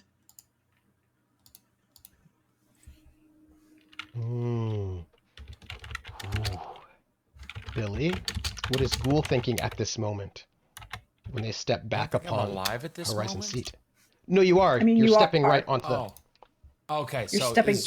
right after the okay. Yeah. Yeah, it's like you've been resurrected and now you're walking out of the water onto the island with the seat. Feel like this is what he perceives to be his moment to commune and potentially ascend to God. This door of possibilities, the promise of enlightenment, which for Ghoul means one thing, but to so many others means something different for what he perceives as enlightenment.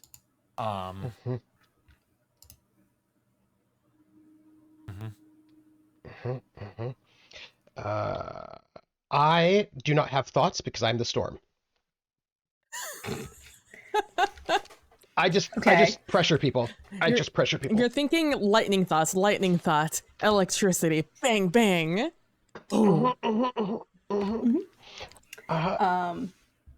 And I guess the memory of Sodalane is this moment when Ghoul first approached the Horizon seat, and Sodalane saw this young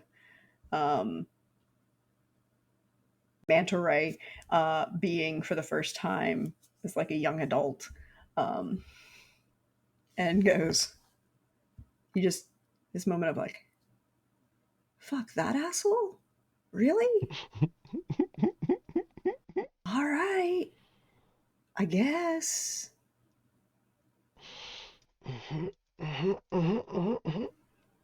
So, the storm rages. It is, of course, the week of transition, obviously, right in between the two seasons when magic emerges and the storm rages. There's wind. There you can hear thunder in the distance, and there's that sort of like clap of thunder, and then there's the lightning, and there's rain hitting all over this, and it's dark. It's dark. It's nighttime. All over the Horizon seat. That's me.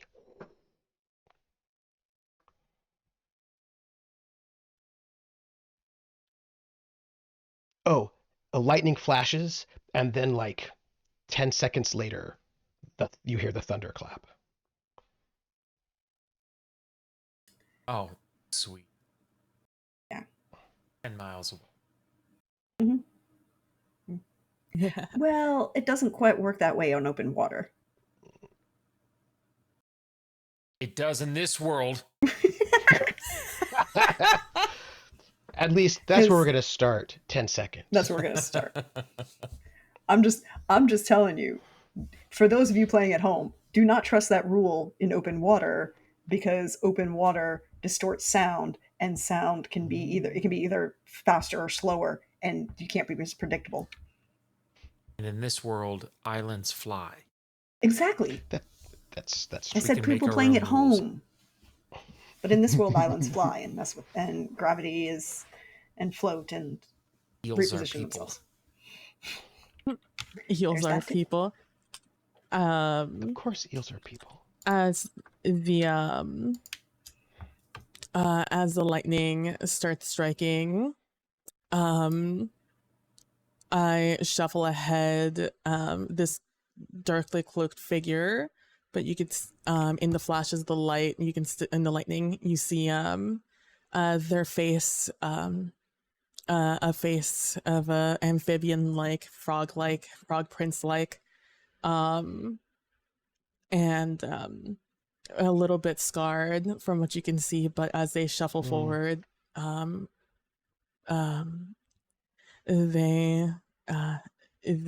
continue to speak, and it's like, yes, it is almost time, Master Ghoul, it is almost time.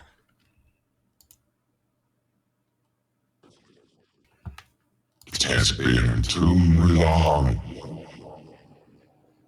I have waited for so long for this moment.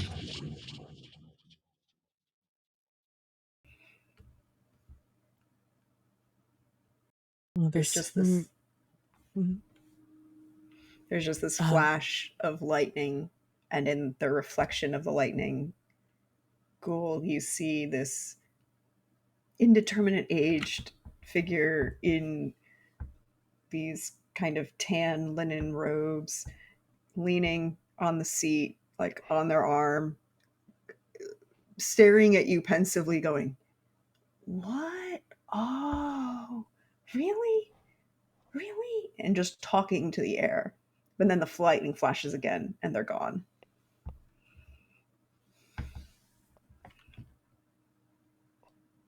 It shall be as the prophecy has said.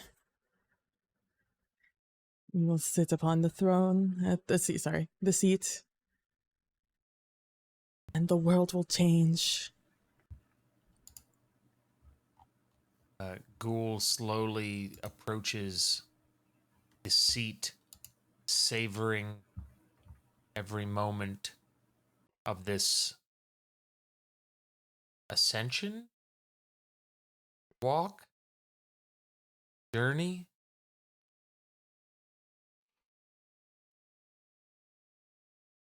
He'll look over to his disciple. What is it you wish to see become of this world?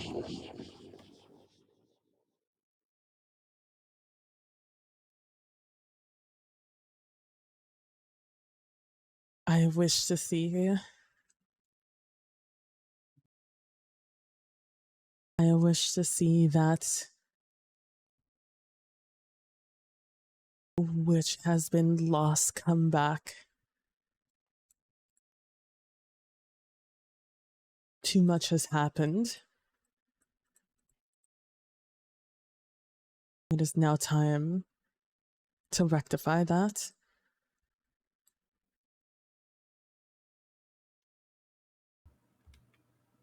Great. I feel it in my bones, do you? Yes, since the moment you took a breath again, I've anticipated this moment.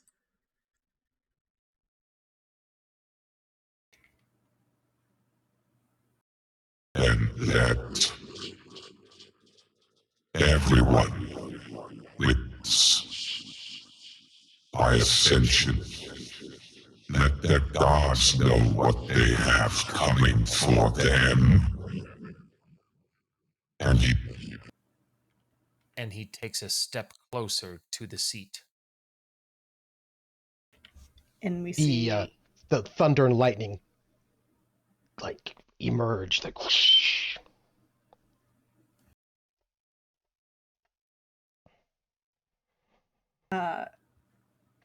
and in that thunder and lightning, you see another flash of memory as Sodalane shifts forward in the seat and leans forward, kind of going, "And what do you think you bring to this party? Besides an overlarge head and a tail." I bring power. Power taken by the people from the gods to right the wrongs. Ah, I remember being young like you once. It's not going to do what you think it will. But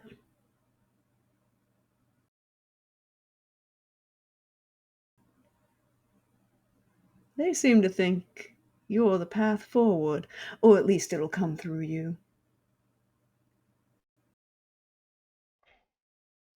I guess I'll keep watching.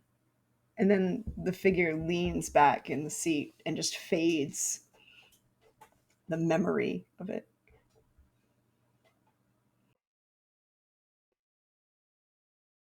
He'll take a step closer to the seat behind, and his big hand will rest on the back of the seat, and he will run his fingers along the back, tracing down to the arm of the seat as he is now standing in the front of it, gazing upon it.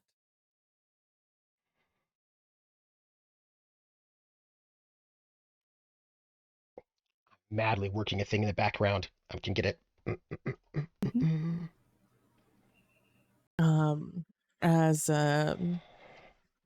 As you move forward, to buy trooper some time, I approach the opposite side of the seat, and I look off into the horizon and asking, would Master Go allow his peon to know, or grace this peon with the knowledge of what is running through his mind now?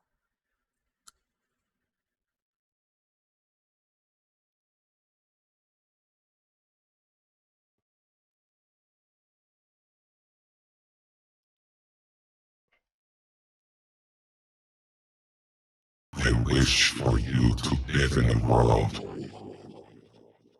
where you never have to think yourself a peon.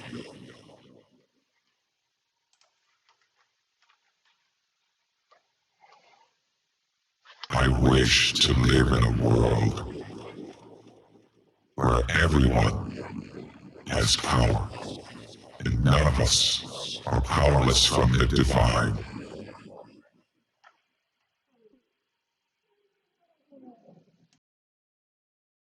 He takes a step closer and turns 180 degrees as he rests the back of his hands down in the arm of the seat and slowly starts to lower,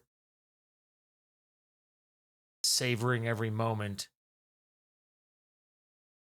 as his body hits the seat. Mind the first step, sugar. It's a doozy. Wanna be real careful what you listen to when you sit down.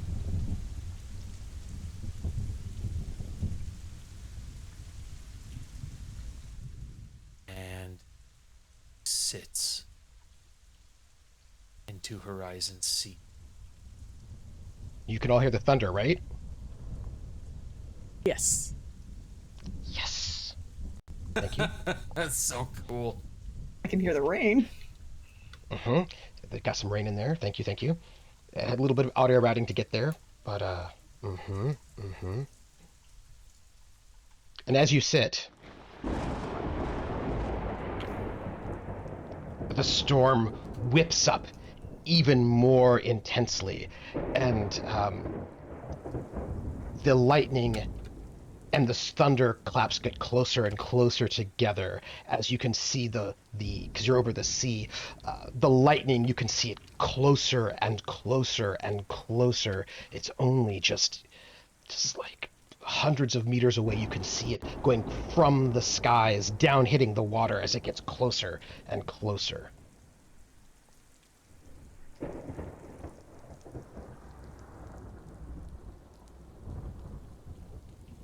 Nothing is happening.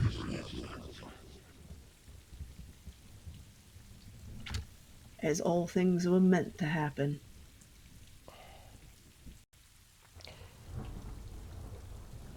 He turns to his disciple. Why is nothing happening? It was foretold.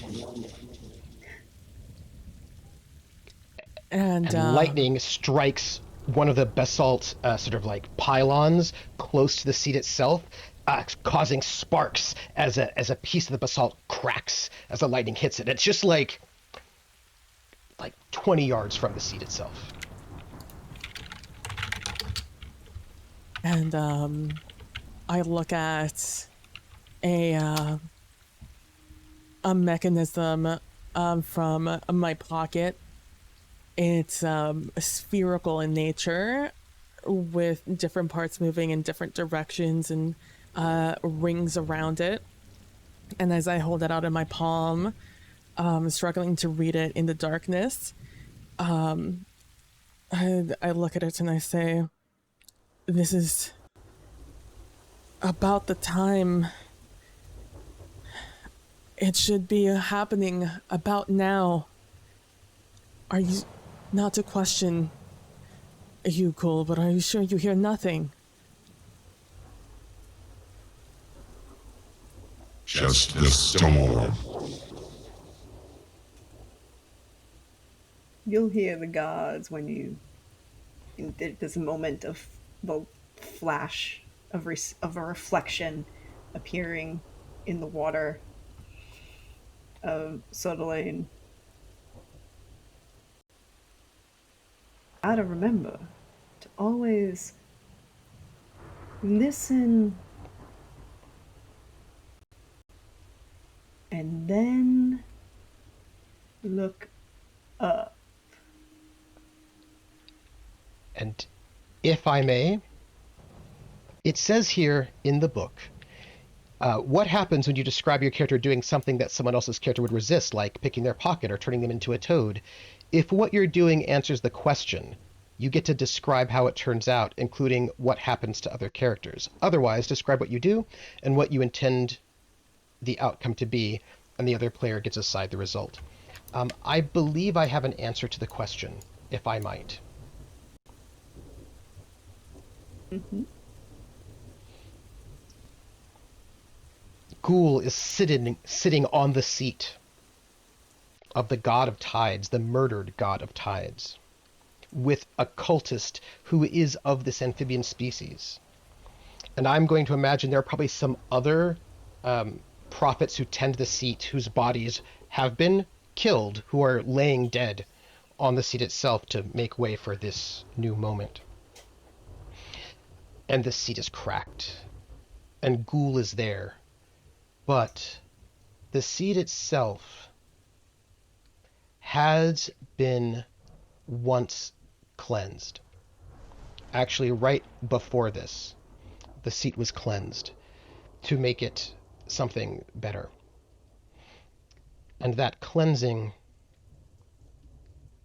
means that the ritual does not do what it was supposed to do, or not the way it was. And as Ghoul waits for the ultimate power, the lightning forms like a big sort of like a typhoon.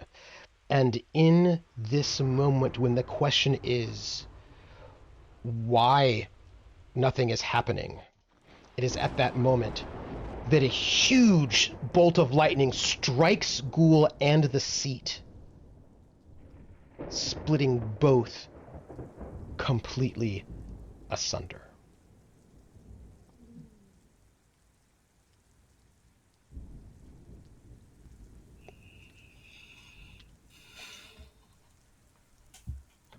Did Ghoul look up in that moment?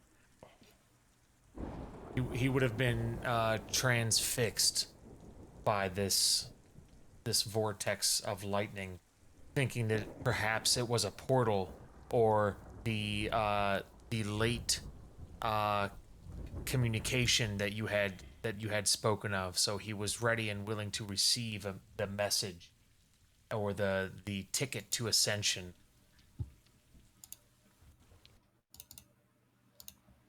And And I everything think happened as was expected.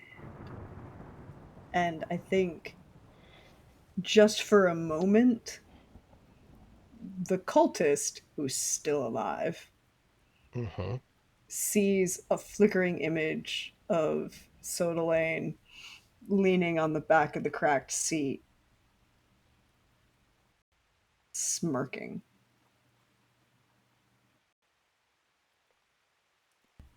But that kind of flickering in the after effects of the lightning strike, it's like, did you actually see that? And perhaps there is no body of Ghoul at all.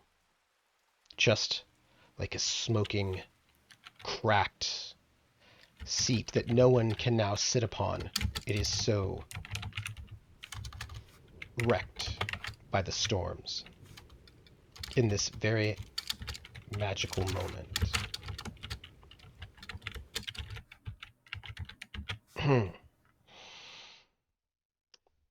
I believe that answers the question, at least. Does it? I think the answer is no.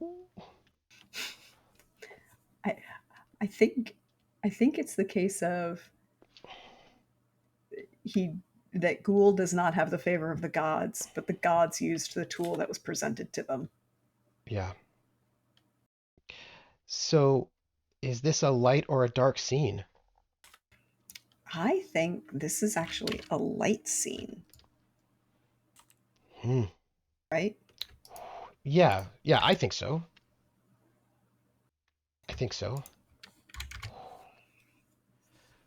Wow.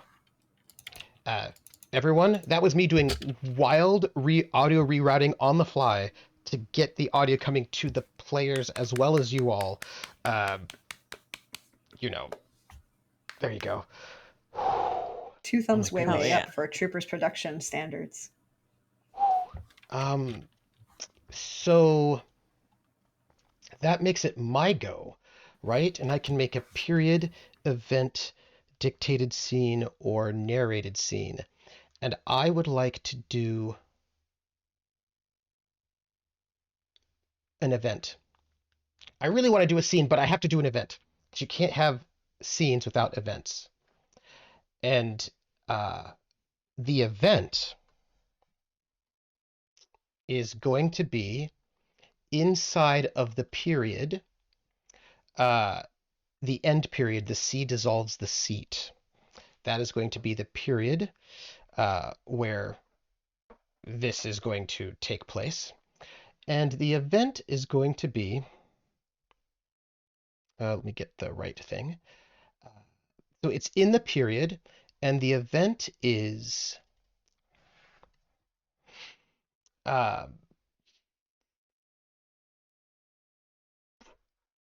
Trade Prince Lesnick's great grandsire, no, great grand son, great grandson or delivers child. Yeah, grandchild, that's the word. I was like, what is the gender neutral term? Great grandchild delivers the egg to Horizon Seat. The prophesied egg to Horizon Seat. And this is like a you know, a very important event in that way. And let me see. Okay. For the event, that's the time period. What happens? Um, what happens is that the seat has gone wandering again, but people no longer look for it because after that big thing that happened, no one thinks it's very important anymore. It's sort of like there's like a right the like there's a lot of stuff going on there, right? Like the whole Delcano Wars, but like those wars, it caused a lot of problems, right? And in this moment, what you have is that the seat in some ways has been abandoned or dismissed, thought of as a ruin, as of nothing of importance. But the great grandchild of Trade Prince Lesnick has had this egg, this prophesied egg, passed down through the Lesnick family and the secret given. And in this moment, right at the turning of the tides, the time has come. And the great grandchild of Trade Prince Lesnick, along with two others, have finally found the lost and abandoned Horizon Seat and have come to deliver to it the prophesied egg. And that is what happens. And I will note that this is the three people who are there, by the way, is Trade Prince Lesnick's great grandchild and one of the descendants of Sodalane is there to represent the sea. And there is a representative of land who is also there. And the descendant of Sodalane is one of the only people who actually stays on this on the Horizon Sea. Almost everyone else is gone, but there's this one still, despite the fact that no one thinks it has any life left to it, who has remained. And so on this place is this descendant of Sodalane, one of the last prophet. The last prophet, Trade Prince Lesnick's great grandchild. And I need a land representative. There is a great bamboo person. And this bamboo person was the means by which Trade Prince Lesnick was able to get here. They sailed together, right, on the body of this bamboo person, who is known as only the living ship. No, the living raft. Raft. And in this event, Trade Prince Lesnick's great grandchild, holding on to the raft, the living raft, this bamboo person. They believe they could not have technology or anything like that. They couldn't use all of the means that people had used before to get to a place. They had to do it themselves.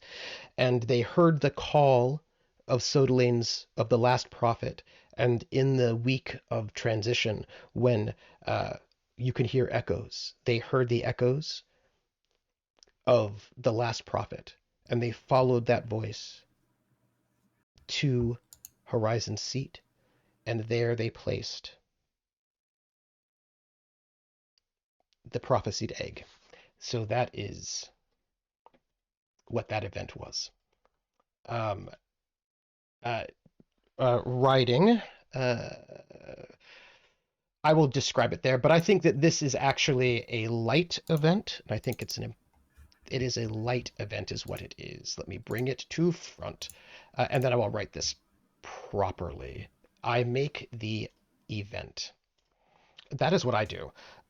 And then I pass it to Billy.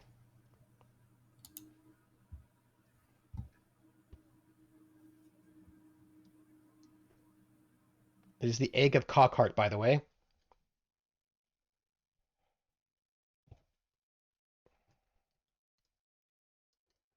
I think make an event and call it the re-resurrection of Ghoul. Just kidding.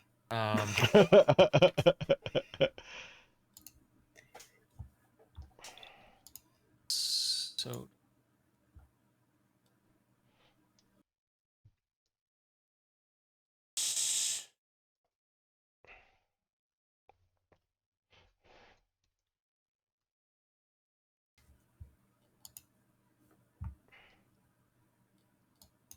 Great grandchild.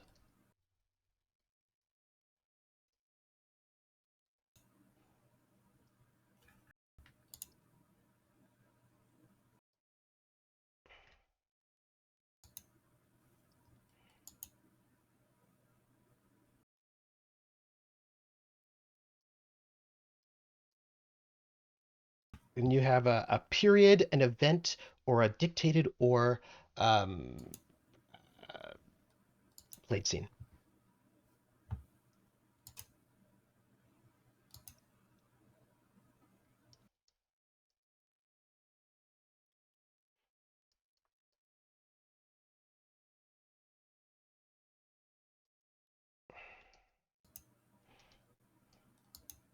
okay.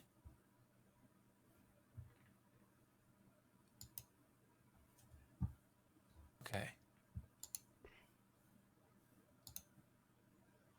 Okay. Ooh. Do period. Mm-hmm.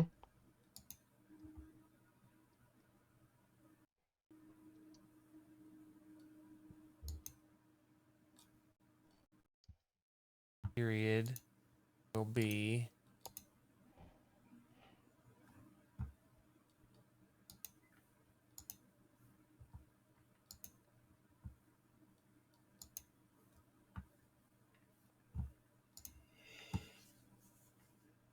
Descendant of Sodaline.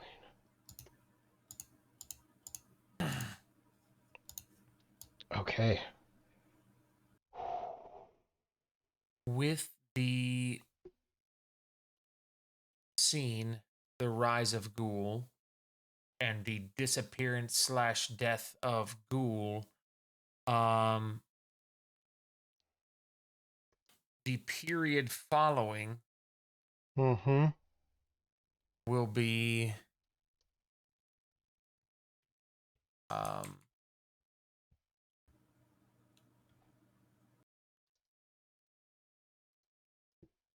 trying to find the word for it. Not like return, not as big as return, but not as small as a flicker. The tide of hope. Oh. Uh-huh. Uh-huh. Uh-huh. Uh-huh. Uh-huh. Because hope And floats, you know.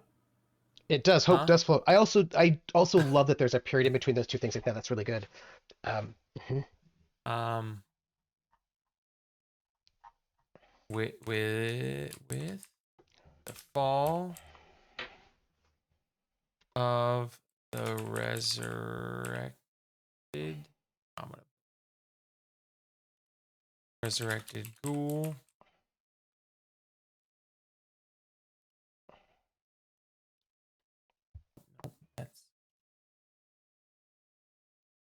fall of the resurrected ghoul.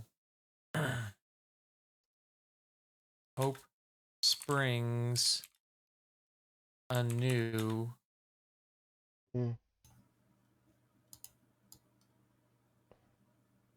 For denizens of the world.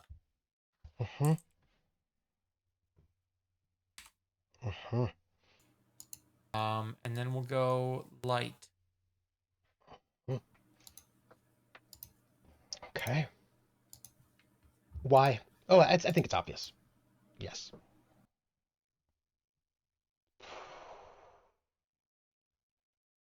PB.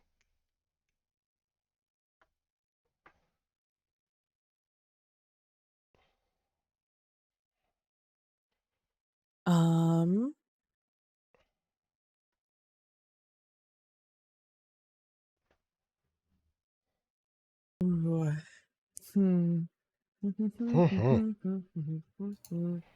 going to zoom out on our board for everybody. Check it out.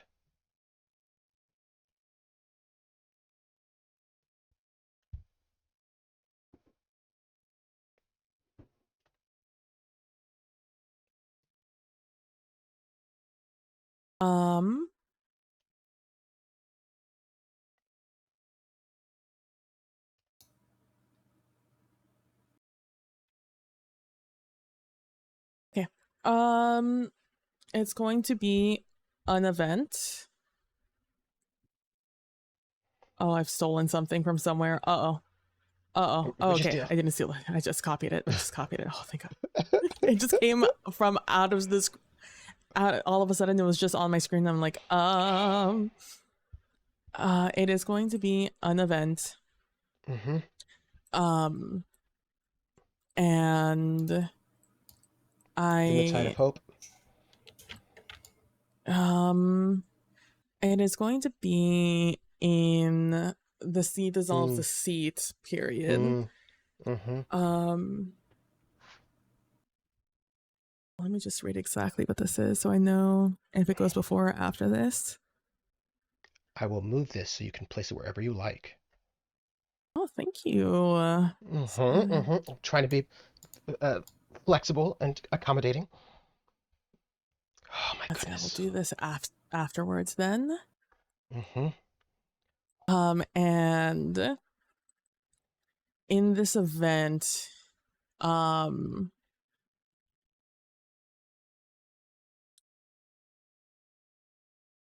it is going to be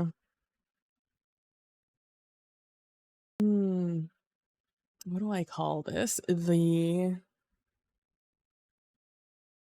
call it the storm's ending.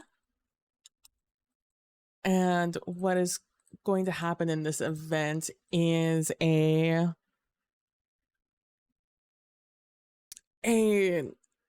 unbelievably destructive hurricane occurs. One that is devastating. Something abnormal. This is not a normal hurricane. A hurricane that progressed like this, that moved like this, that upends what is on land and pours down rain, as seen, that floods areas that have never been known to flood, with winds causing destruction as they whip around and around, as this hurricane moves over land masses, seemingly not losing strength as it moves. And as it causes this widespread destruction, it lands and it stays with its eye on the seat. As the winds whip up the waters, as the land around it floods and is thrown everywhere. And as the waters begin to rise in this area, and masses from the islands from the sky begin to descend also, the area is changed forever as the light in the middle, in the eye of the storm, begins to radiate out from this hurricane to those who may see it, though many won't be able to. Maybe those in the sea, and maybe certain rock people who may not be as affected by the whipping winds and the rising seas, and the trembling grounds. And as everything whips around, water raises, this light comes, it shines through, and eventually the storm dissipates, forever changing this horizon. As once you see where once this seat was, it is now covered in water, swallowed by the ocean. And as time passes, as the storm, word of the storm reaches the few lucky who weren't affected by it from this destruction,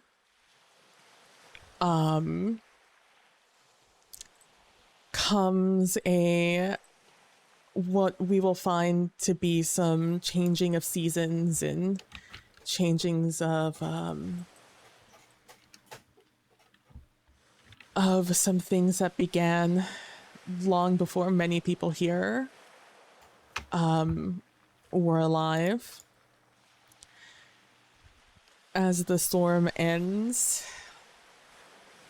something begun long ago.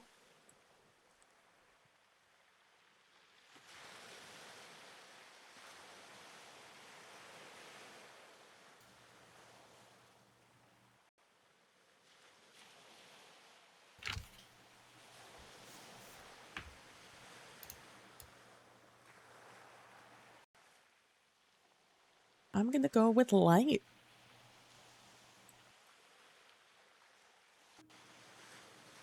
Look, I never said there was death. Did death happen? I don't know. That's between the hurricane and them. That's not me to decide.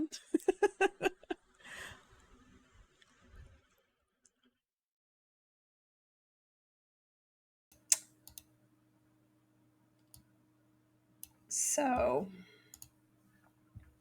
I am going to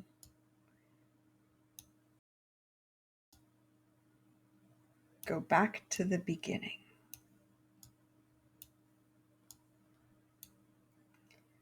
And I'm going to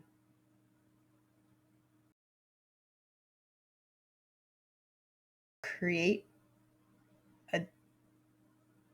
I guess it's really a dictated scene. It's like kind of that split between a dictated scene and an event, right? But it's in a dictated scene. It's a scene. True. So I think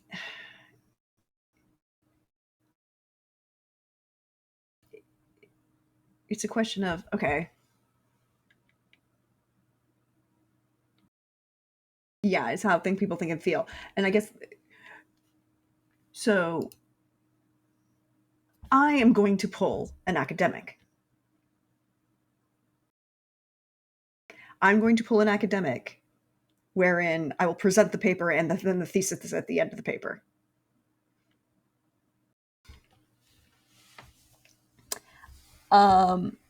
The heralding of enlightenment.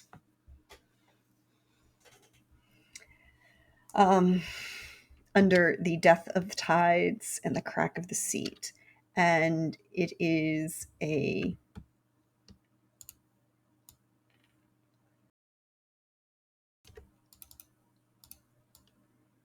and it's Sodalane's vision. Okay. And while Sodalane was a student, a young student, they kind of use whichever pronouns they feel in the moment. Were skeptical of the first herald and the first prophecy as the herald who we never describe, we never see. They are lost to time, even in the memory that this presents. And this is Sodalane's vision of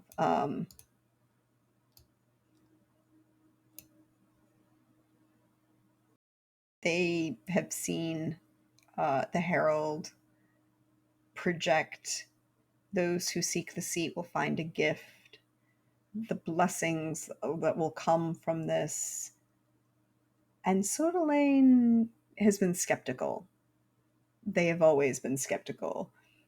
They question and query and are not perhaps what one might expect of a dedicated priest class.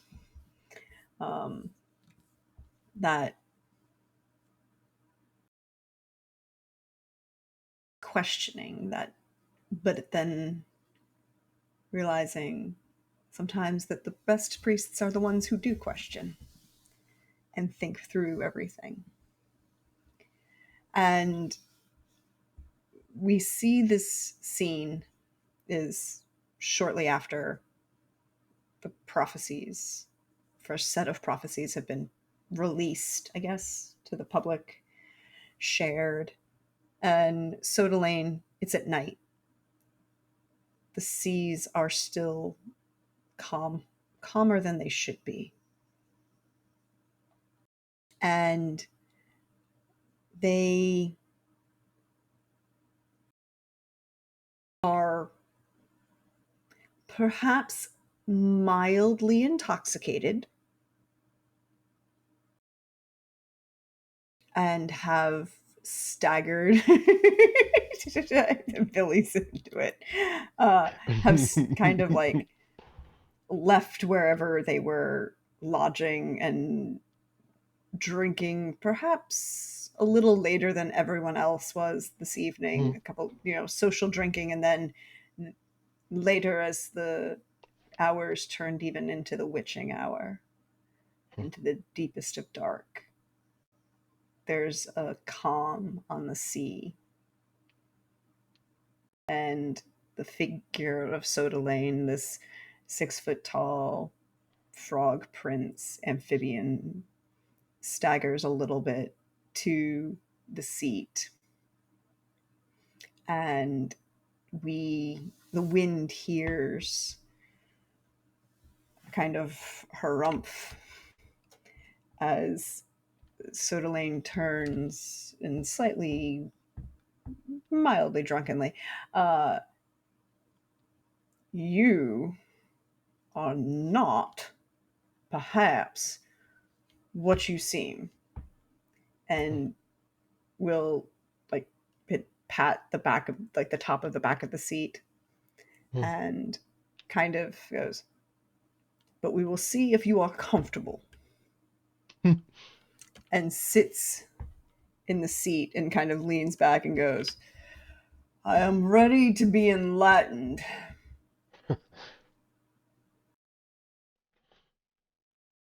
And for a long moment, there's nothing. There's nothing. And Sodalane just goes, like I said, you aren't what you seem. And as this moment then shifts, as a breeze picks up across the water. A strong breeze, a direction that one might sail. And it brushes through Sodalane, like brushing against his skin, their skin. And they hear a voice and see for the first time a figure that they have heard of but never seen, for they've always been dead, as far as they've been known. As the Lord of Tides looks at Sodalane and says, I guess you'll do. And you just see and hear Sodalane go, well, fuck. And that's where we end that. And I guess the question is... Definitely not a children's book. Hey, depends on the kid. I never... Go on. Is the Too god... much blood sacrifice. I was just saying, I think we have probably had too much blood sacrifice for this to be a kid's book, but go on. I was like, we had cannibalism. I didn't think we were already in children's book. Like, the blood sacrifice was one thing, but the cannibalism is another. That's true. That's true. I think the question actually is, does Sodalane believe? Mm-hmm. And I think I'm going to use a religious answer here and say the answer is no, because he knows.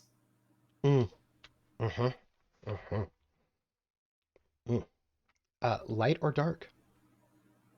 I'm going to say light.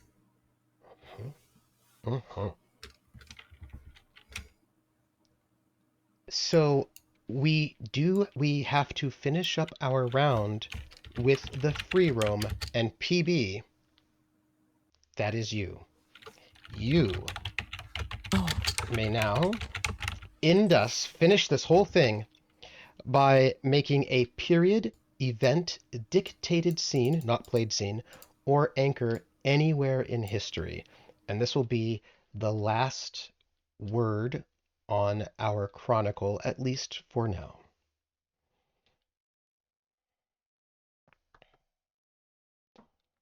Yeah.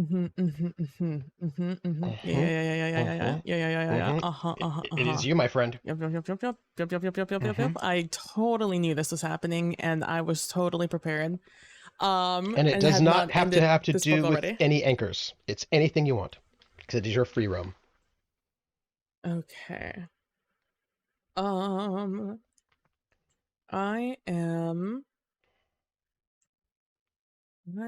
would like, let's see.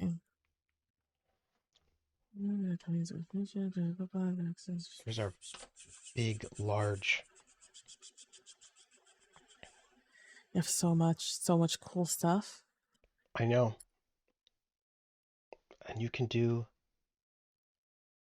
whatever you want within our large, sprawling history, but that still has so much left inside of it to explore. Like, I mean, there's so much in there that we could do this for another 15 sessions. You know what I mean? Because there's so much more in there that we could find out about. And this is like one age. This is like first, like before and after the period we had set. Yep. And there's, we could also be in the same place, but much later or earlier, right? In all those places. Because there was a time clearly in this world before the god of tides was murdered-ish. And then clearly after the new setup, right? But but right now these are the periods, this age. That's a good way of putting it, Billy. This age, right? The age of Horizon Seat. I think a good place to have this last moment in this world, at least for now, will be a scene in the end. A dictated scene, which I will read it out to Vamp to give you time, right? A scene adds more detail to an event and shows us what characters actually do and think at a particular moment. To make a dictated scene, tell us where the characters are, what they do, and what they think. Show us who these people really are. The smallest level of history is a scene, a particular moment inside an event that shows us what people did and thought. You pick the event. The scene must be inside an event. If there are other scenes in the event, say if it becomes before or after them. Describe the scene, what happens, who is present and what do they do, what do they think or feel, and where does it take place, and then light or dark, and explain your choice. I am glad I did not close this PDF like I was about to do, because I was like, we're done. Not yet. No, I would like to create a scene in the storm's ending. And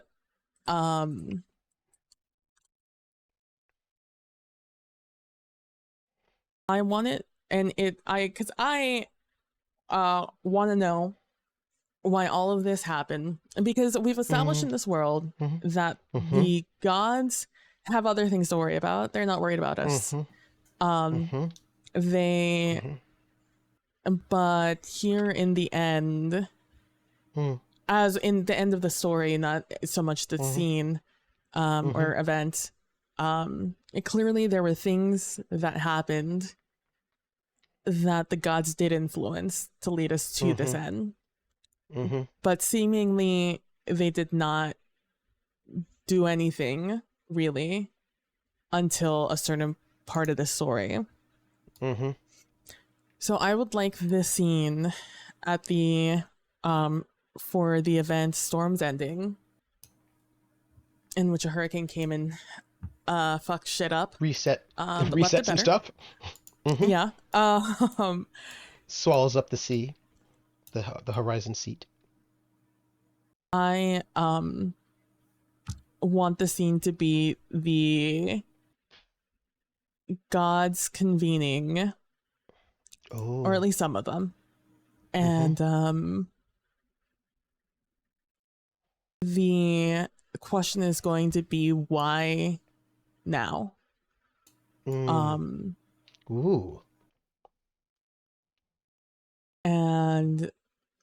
the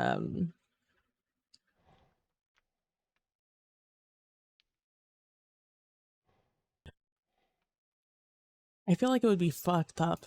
Oh, I know.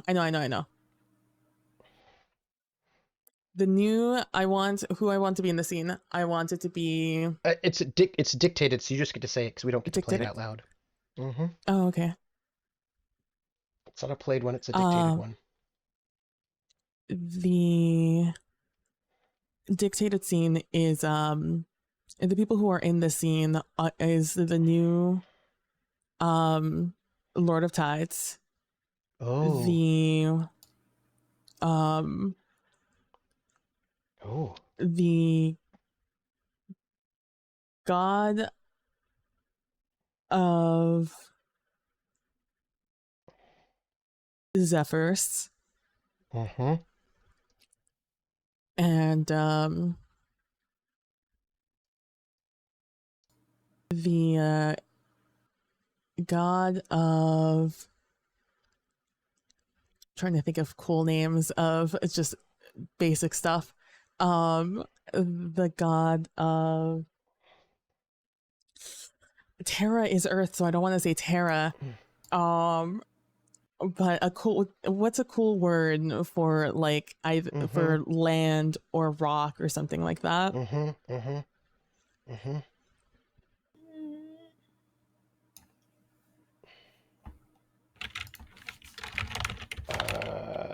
Not of hearth. The god of the mountains, maybe. God of mountains could work.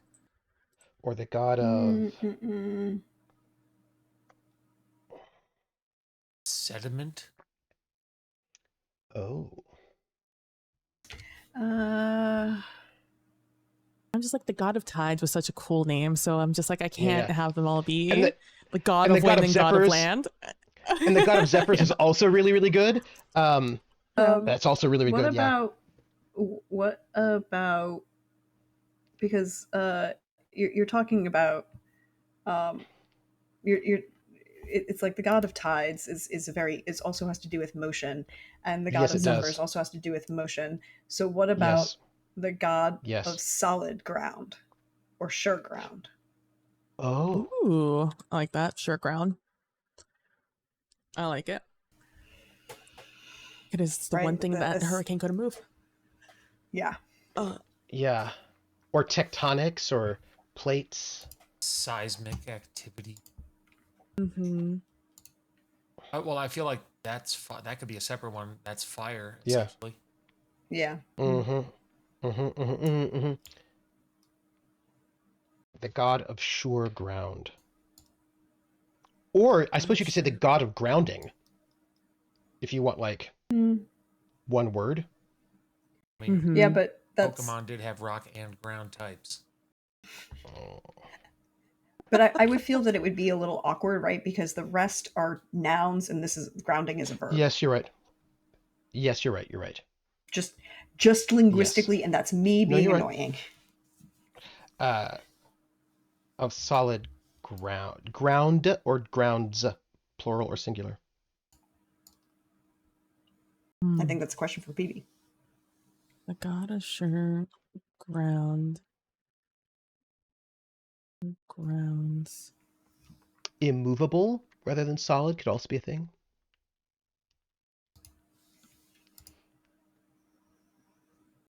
I think sure ground, because I think that has an interesting implication for the future of this world.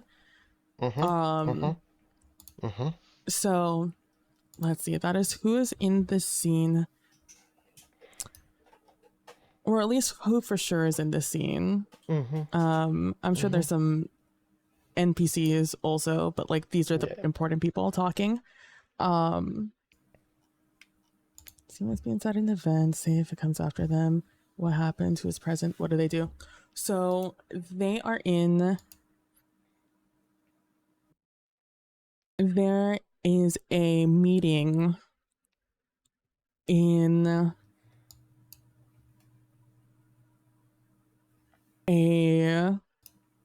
on one of these islands, on one of these floating islands of the sky. You know what? It might even be one of the islands where these call these new Avis formis species comes from.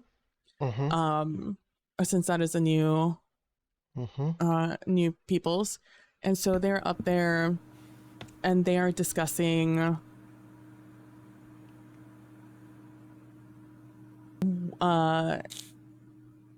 that something must shift in this world.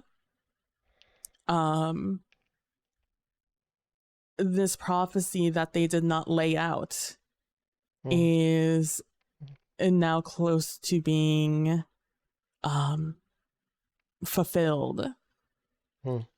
But they don't have the last page of the book. They don't know what the original prophecy was. But to honor their old friend, they believe they should complete it. The old friend, the old God of Tides, long lost at this point. And so they're discussing what they can do, what is in their power. And there's discussion of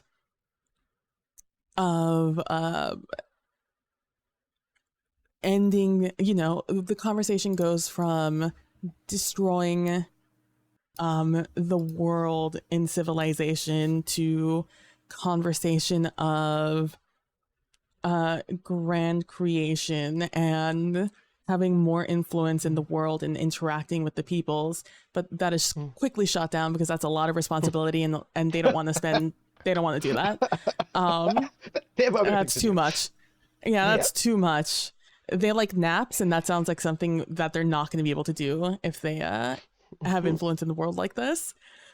And so there's conversation from both spectrums, somewhere in the middle, until someone they think back of, well, what do you think was supposed to happen? And they think to Ghoul, and they think of these changes that these peoples of these lands and the air and the water have had, in where they've converged, and the third age of commerce has happened, the second age of sail, how they were able to learn the dark secrets of this horizon seat, where they could hear the whispers of the gods themselves, of the bloodshed that happened over time just about this seat, and and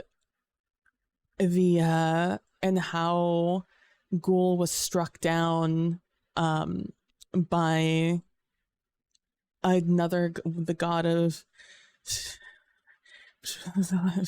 lightning. Sorry, god of lightning. The god of lightning. Culmination.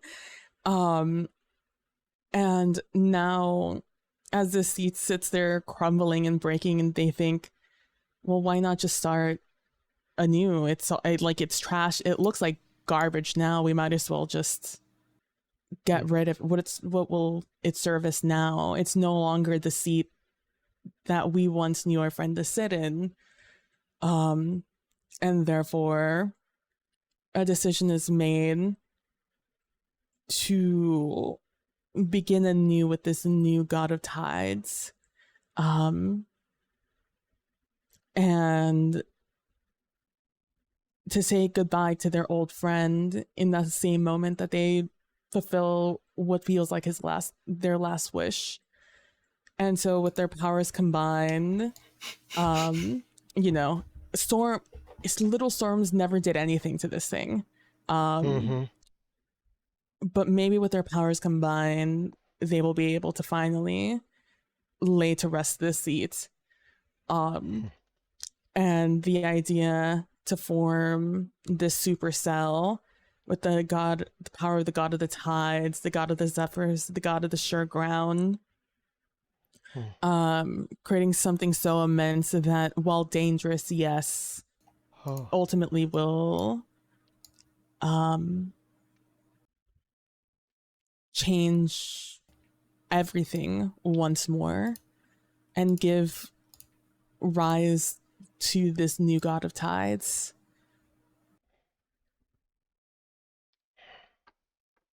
And they're struck with that, at least the god of zephyrs and the god of sure ground in this moment have that, elation of like, yeah, we figured it out, that's what we can do, to that sadness that, they're not letting go, but they're saying goodbye. They're letting go of that piece of grief that they've been carrying with them, after their friend's passing so long ago for us, but who knows how time moves for the gods, even in this world.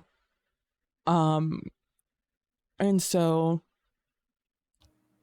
they create this plan where they sit together and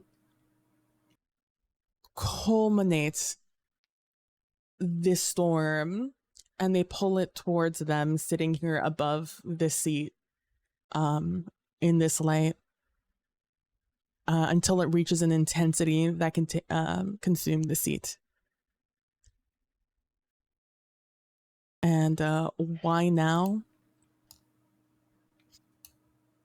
Because there was no god of tides to help them release their grief.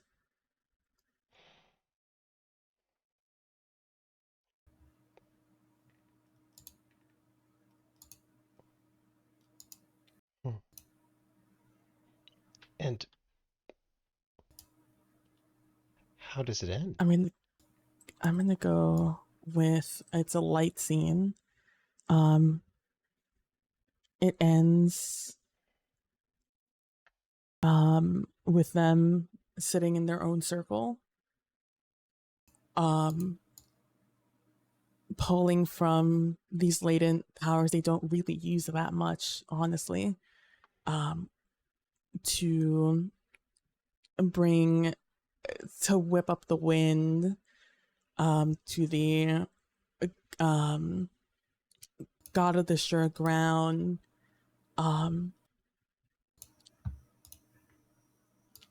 shaking the grounds, to the new god of tides, creating waves large that they get caught up in this wind until the storm appears. And it ends with the storm dissipating, having traveled far above the seat of this crumbling seat, horizon seat, or where this horizon seat once was. And now lays nothing but waves stilling as the storm passes.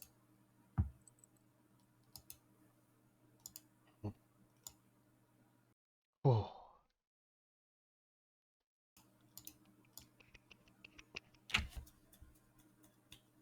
That's it.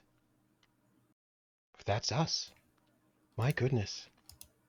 Well, you know what that means. That's amazing. Wow. Wow.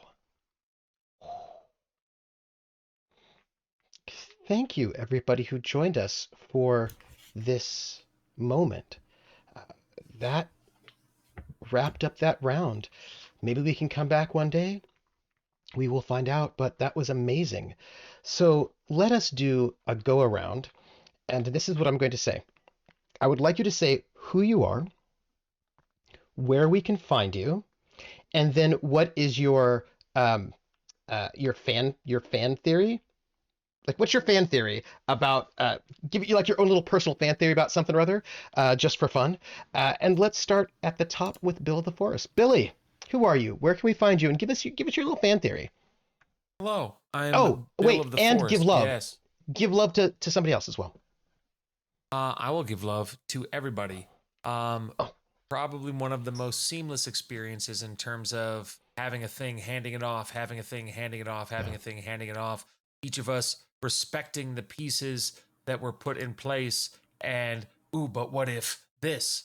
Ooh, but what if this? And then, like, the garden that we have created with this stuff was like sheer teamwork, but also like a nice foundation of creative respect. Really fucking cool. Really fucking cool. And the theories. Fan theory, and then I want to add one more thing because I think this is cool. If we did another round, if we did another set of rounds, what would you want to explore? So, what is your fan theory? And then, if we did another set of rounds, what would you want to explore within this chronicle? Yep. Mm-hmm. In this, yeah, okay. I'll do that one first. What do you want to know more about?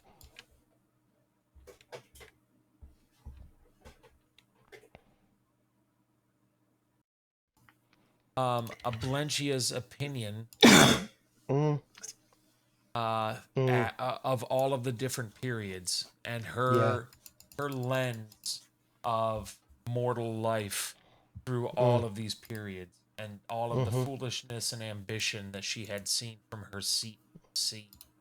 My fan theory is that despite being lightninged in twain, there was no body. That's correct. I think that there might be a force ghost ghoul somewhere out there. He's too Palpatine-y. But better. right? But better. Yeah, I mean, Palpatine. The way that the thing of Palpatine had gone. No spoilers. It could have gone better.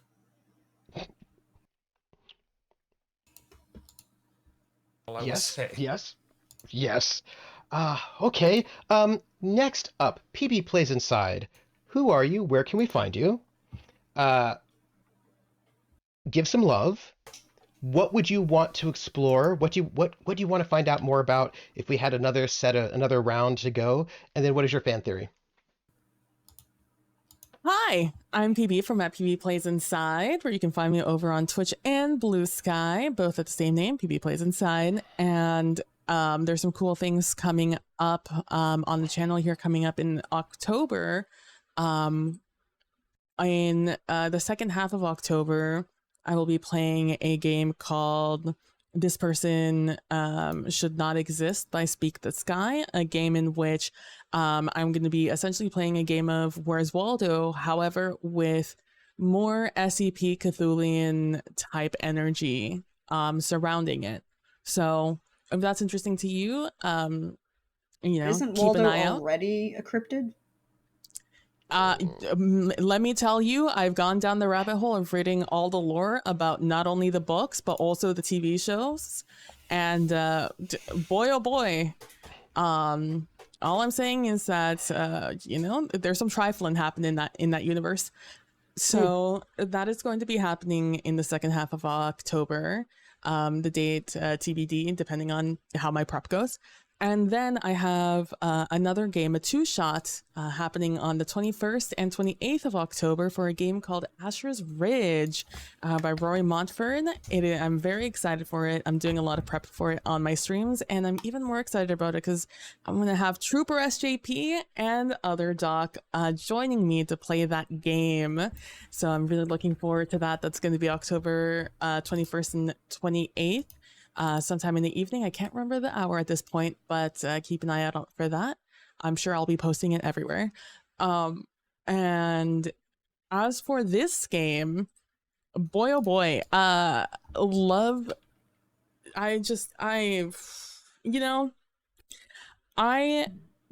adore that Trooper came in here and was just like, hey, you can also play Time and Memory. I don't know if you know this. You could also play Time and Memory, which I didn't know. And I was like, whoa, what?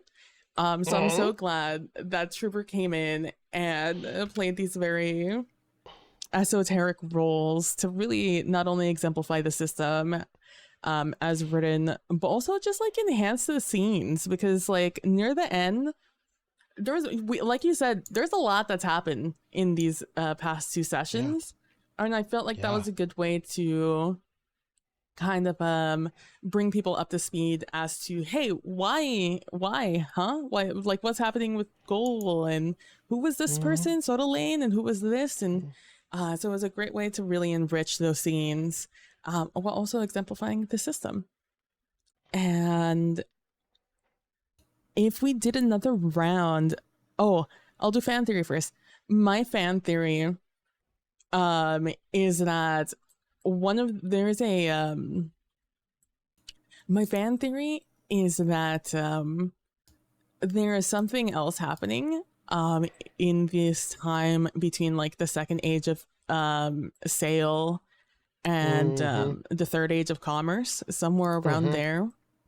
I feel like something happened with one of these like gods, or like, because like somebody's dead and I want to know how they died, and I feel like it happened during one of those time periods,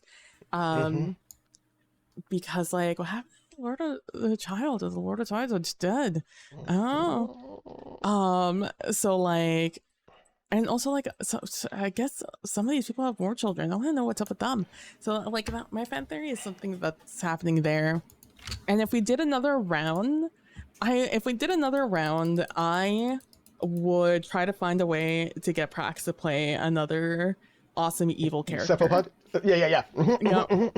Yeah. Just somehow, just make a Yep, scene, find say a that way. we have to have an evil cephalopod, and make sure that we all pick before that one happens, so that Prax must play the evil cephalopod. Just, you Yep. know. That's exactly what I would want to do. I was trying really hard to find a way to shoehorn that in right here at the end, but I couldn't I couldn't think fast enough. But that is me. So that leads us to Prax. Prax, who are you? Where can we find you? And then give some love. If we were going to do another full round of Life in the Horizon seat, what do you want to know about? And then what is your fan theory? Ooh, okay, so hi, everybody. I'm your friendly neighborhood Prax. PraxagoraThesmophoria is a see me around here on Twitch, and Prax the Bard over on Instagram, Hive, and Bluesky. You'll see me next, probably tomorrow night, as we have Prax plot avoidance with Prax and Pope. As Pope is joining me on my Dragon Age Inquisition playthrough, and we actively avoid the plot. we unfortunately we might actually have to engage with. We are now at the point where we actually have to engage with plot, but we'll see what happens. And then Sunday,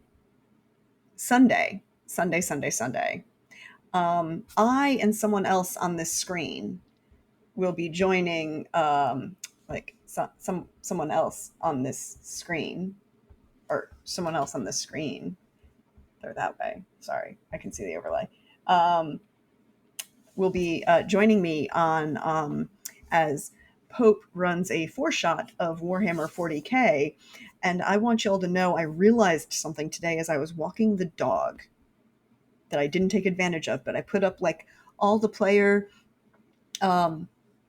promotional stuff. And Space Wolves? Space oh, Wolves? no, Billy. No, Billy. It's worse than that. We're the fucking A-team. Nice. Enter the complaint Nice. department. Are you guys doing like a death watch? Huh? The death watch where it's like the different like all like members of different factions that have been like exiled for some. Yeah, that'd be sweet. Yeah. Well, we are. You'll have to tune in and find out on it's Sunday, 8 p.m. Eastern, over on my channel.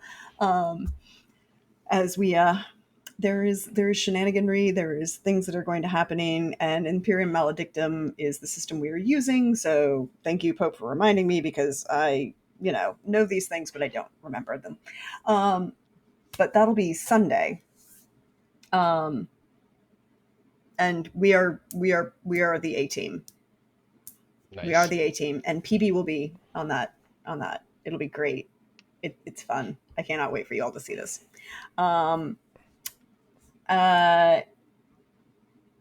But love. First of all, love to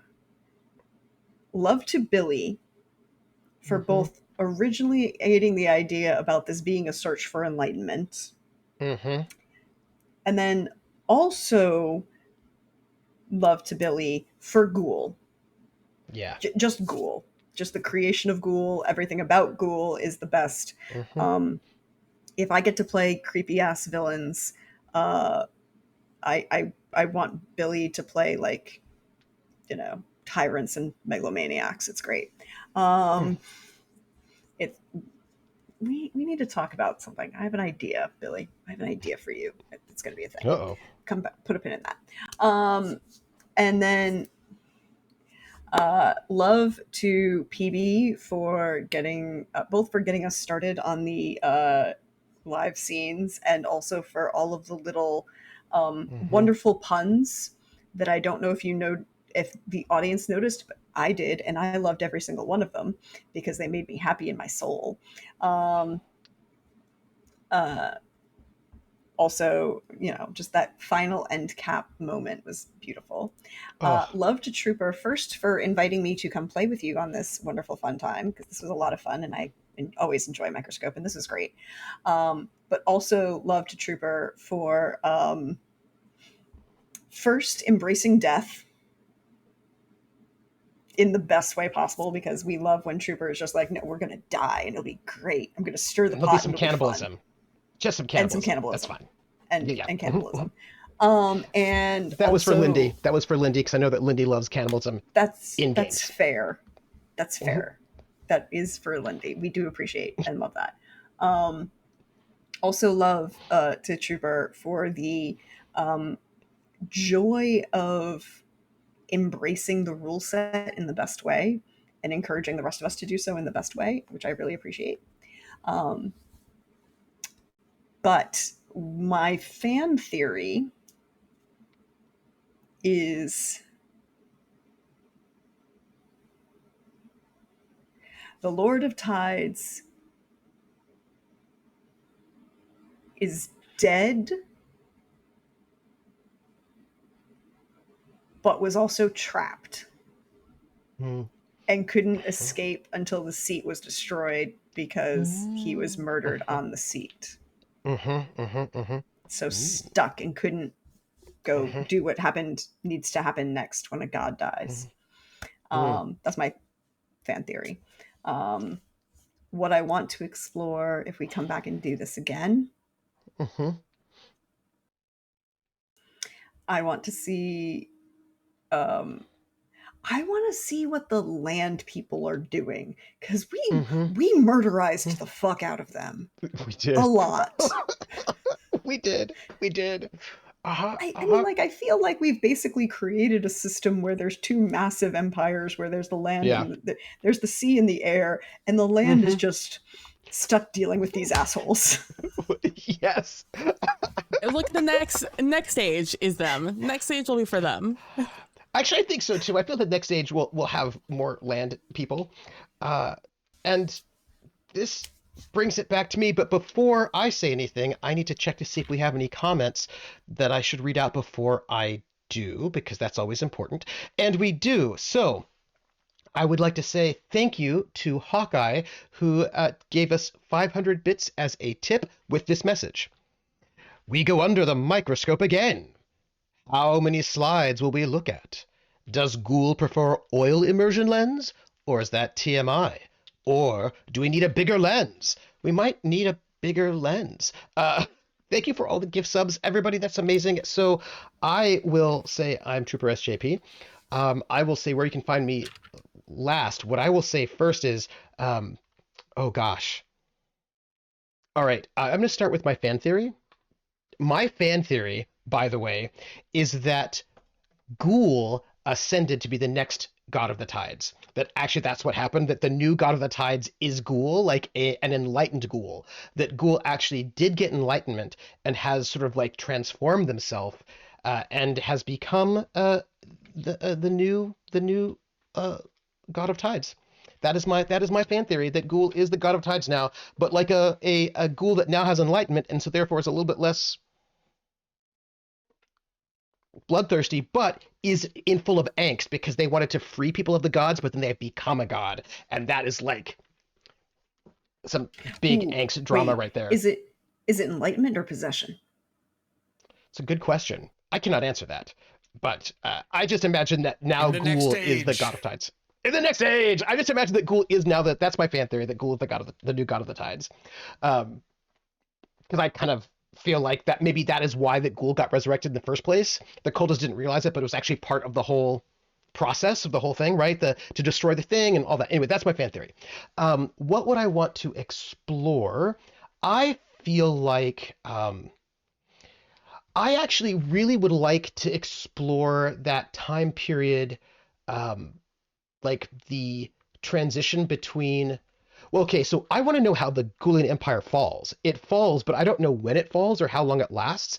It might, like, I imagine that it overlaps the Second Age of Sail. The Ghoulian Empire still exists during the Second Age of Sail. I don't know if it still exists during the Third Age of Commerce. So basically, I kind of want to find out how it fell and, like, what happened there. Because clearly, we still have people who are loyal to Ghoul much, much later, right, in our chronicle. So I have questions like what happened, what emerges for the people of the sea after that. Like I have questions about the Ghoulian Empire that I really, really want to know more about. I also want to know more about the merchant princes in the sort of the empires of air. That's really interesting. I kind of want to see how they interact more. Like, do they have wars with each other? Like, do they just not interact? Like, how does that happen? I want to know more about like the changing of the tides. Oh, I have so many questions. Okay, I'm just very excited about all of that. But my love, I'm going to give some love. First off, I want to give great love to PB for that amazing Storm's ending. It was beautiful, and like the gods meeting, love that. It was like such a beautiful capstone there. It was so lovely. I want to also give love to Prax for Soda Lane. You knew exactly the right anchor to pick to finish us. And also, I loved the way that you were able to sort of get that cyclical moment of Sodaline at the end and at the beginning. Like it was just, and actually, we had heard so much about Sodaline, but we never got to see Sodaline, and then we did, and it was like worth all of the wait. It was lovely. I thought that was awesome. And to Billy, oh my goodness, Billy, I have to say that that moment at the very end where we got to see that Ghoul wanted to free the people of the influence of the gods, right? That there's a way in which you could think of Ghoul as like a bloodthirsty warlord, absolutely, without a doubt, but also who had this goal. I thought that was so great. I also really loved that you gave Princess Terrapin all these really important artifacts, but you didn't say what they were. Like you had a great habit of just giving us these great nuggets that then blossomed for all of us to share with later. So that was really great. All of us as a group, I want to say, I loved how generous everybody was with things. For the system, I love how we're not allowed to kibitz, and so the only thing we can do is then react to whatever wild random thing somebody did before us and find a way in. And I love that. I love the kinds of things that we create. Like I had no idea what I would do because I didn't know what the anchor was. And then I knew what the anchor was, and I was like, okay, I think I might know. But then before we got to me, something else happened, and then all of a sudden it was like in that moment. And I just love the dynamic of this game that seems sort of the fact that you can't collaborate on your turn seems like, oh, then maybe it's not collaborative, but somehow it's even more collaborative. And I love the dynamic of the system itself. I think that's really cool. I loved how we did it together. It was just full of joy and love, much love. So, and also thank you to all the audience for hanging out with us. We do need a title for today's episode, I will say, as I finish my outros. This is the last show for me for this week in terms of RPGs. But next week on Wednesday at 8 p.m. will be the hype episode it's the reveal episode for the new show, Roll, Play, Reflect. And that will be at 8 p.m. Eastern, and it will be on my channel, Wandering DM's channel, Laugh Love Lindy's channel, and also High Shelf Collective, all at the same time, co-streaming. At least that is what we are aiming for. We're going to be working on tech to see how it all works out. And that'll be where we reveal the show itself and how it works and what's going on with it. It'll be good time. And then on Friday, I'm wearing this t-shirt in honor of the Season 7 premiere of The Gamblers, which is the Traveler Pirates of Drynex campaign, and we are going to have a good 4 players to start for the first half, and that'll be really nice because I really like a good tight. I really love 4 players. Like 4 players is such a sweet spot to get all the good RP in there, and all the other things you will find out as we go, and all of these things will be announced. And I believe that it will be it for the moment. I want to say, and Rissa says it'll be good to have the Harlock back in the mix, and we will indeed have Harlock back in the mix. So I'm excited, and I'll be having a meeting with Rocket Fox on Wednesday to talk about what the Harlock has been up to, which involves special operations, some real Green Beret kind of business, but more like, green psionicness. You know how it is. That said, I believe that is our show for today. Look at our calendars. I'm working on Patreon stuff. And before we go, the Viridian... Lysander! The Viridian Beret. Yes. Yes. Yes. Yes. Absolutely. Without a doubt. Thank you. We are going to go and do a raid and we are going to raid. Who are we going to raid? We're going to raid, let me see who we need to raid at this moment, because if we don't, we might die. Um, you know how it is. I feel like we should raid, although they probably were something fancier than raid. That is actually true. I would imagine that to be the case. Okay, so I actually think right now the lollygaggers are up doing the Magnus Archive, and the lollygaggers include some academics. And who doesn't like RPGs and also academics? I feel like people at this table might appreciate those things. So we are going to raid them once we get rid of once our credits are done. Do not forget our raid command, which is right here if you have access to it. And I want to say thank you everybody for being here. Check out the Microscope playtest document, which you can get for free right now. It's up on the Lame Mage webpage. And thank you, Ben Robbins, for this game. And we will catch each and every one of you all on the flip side.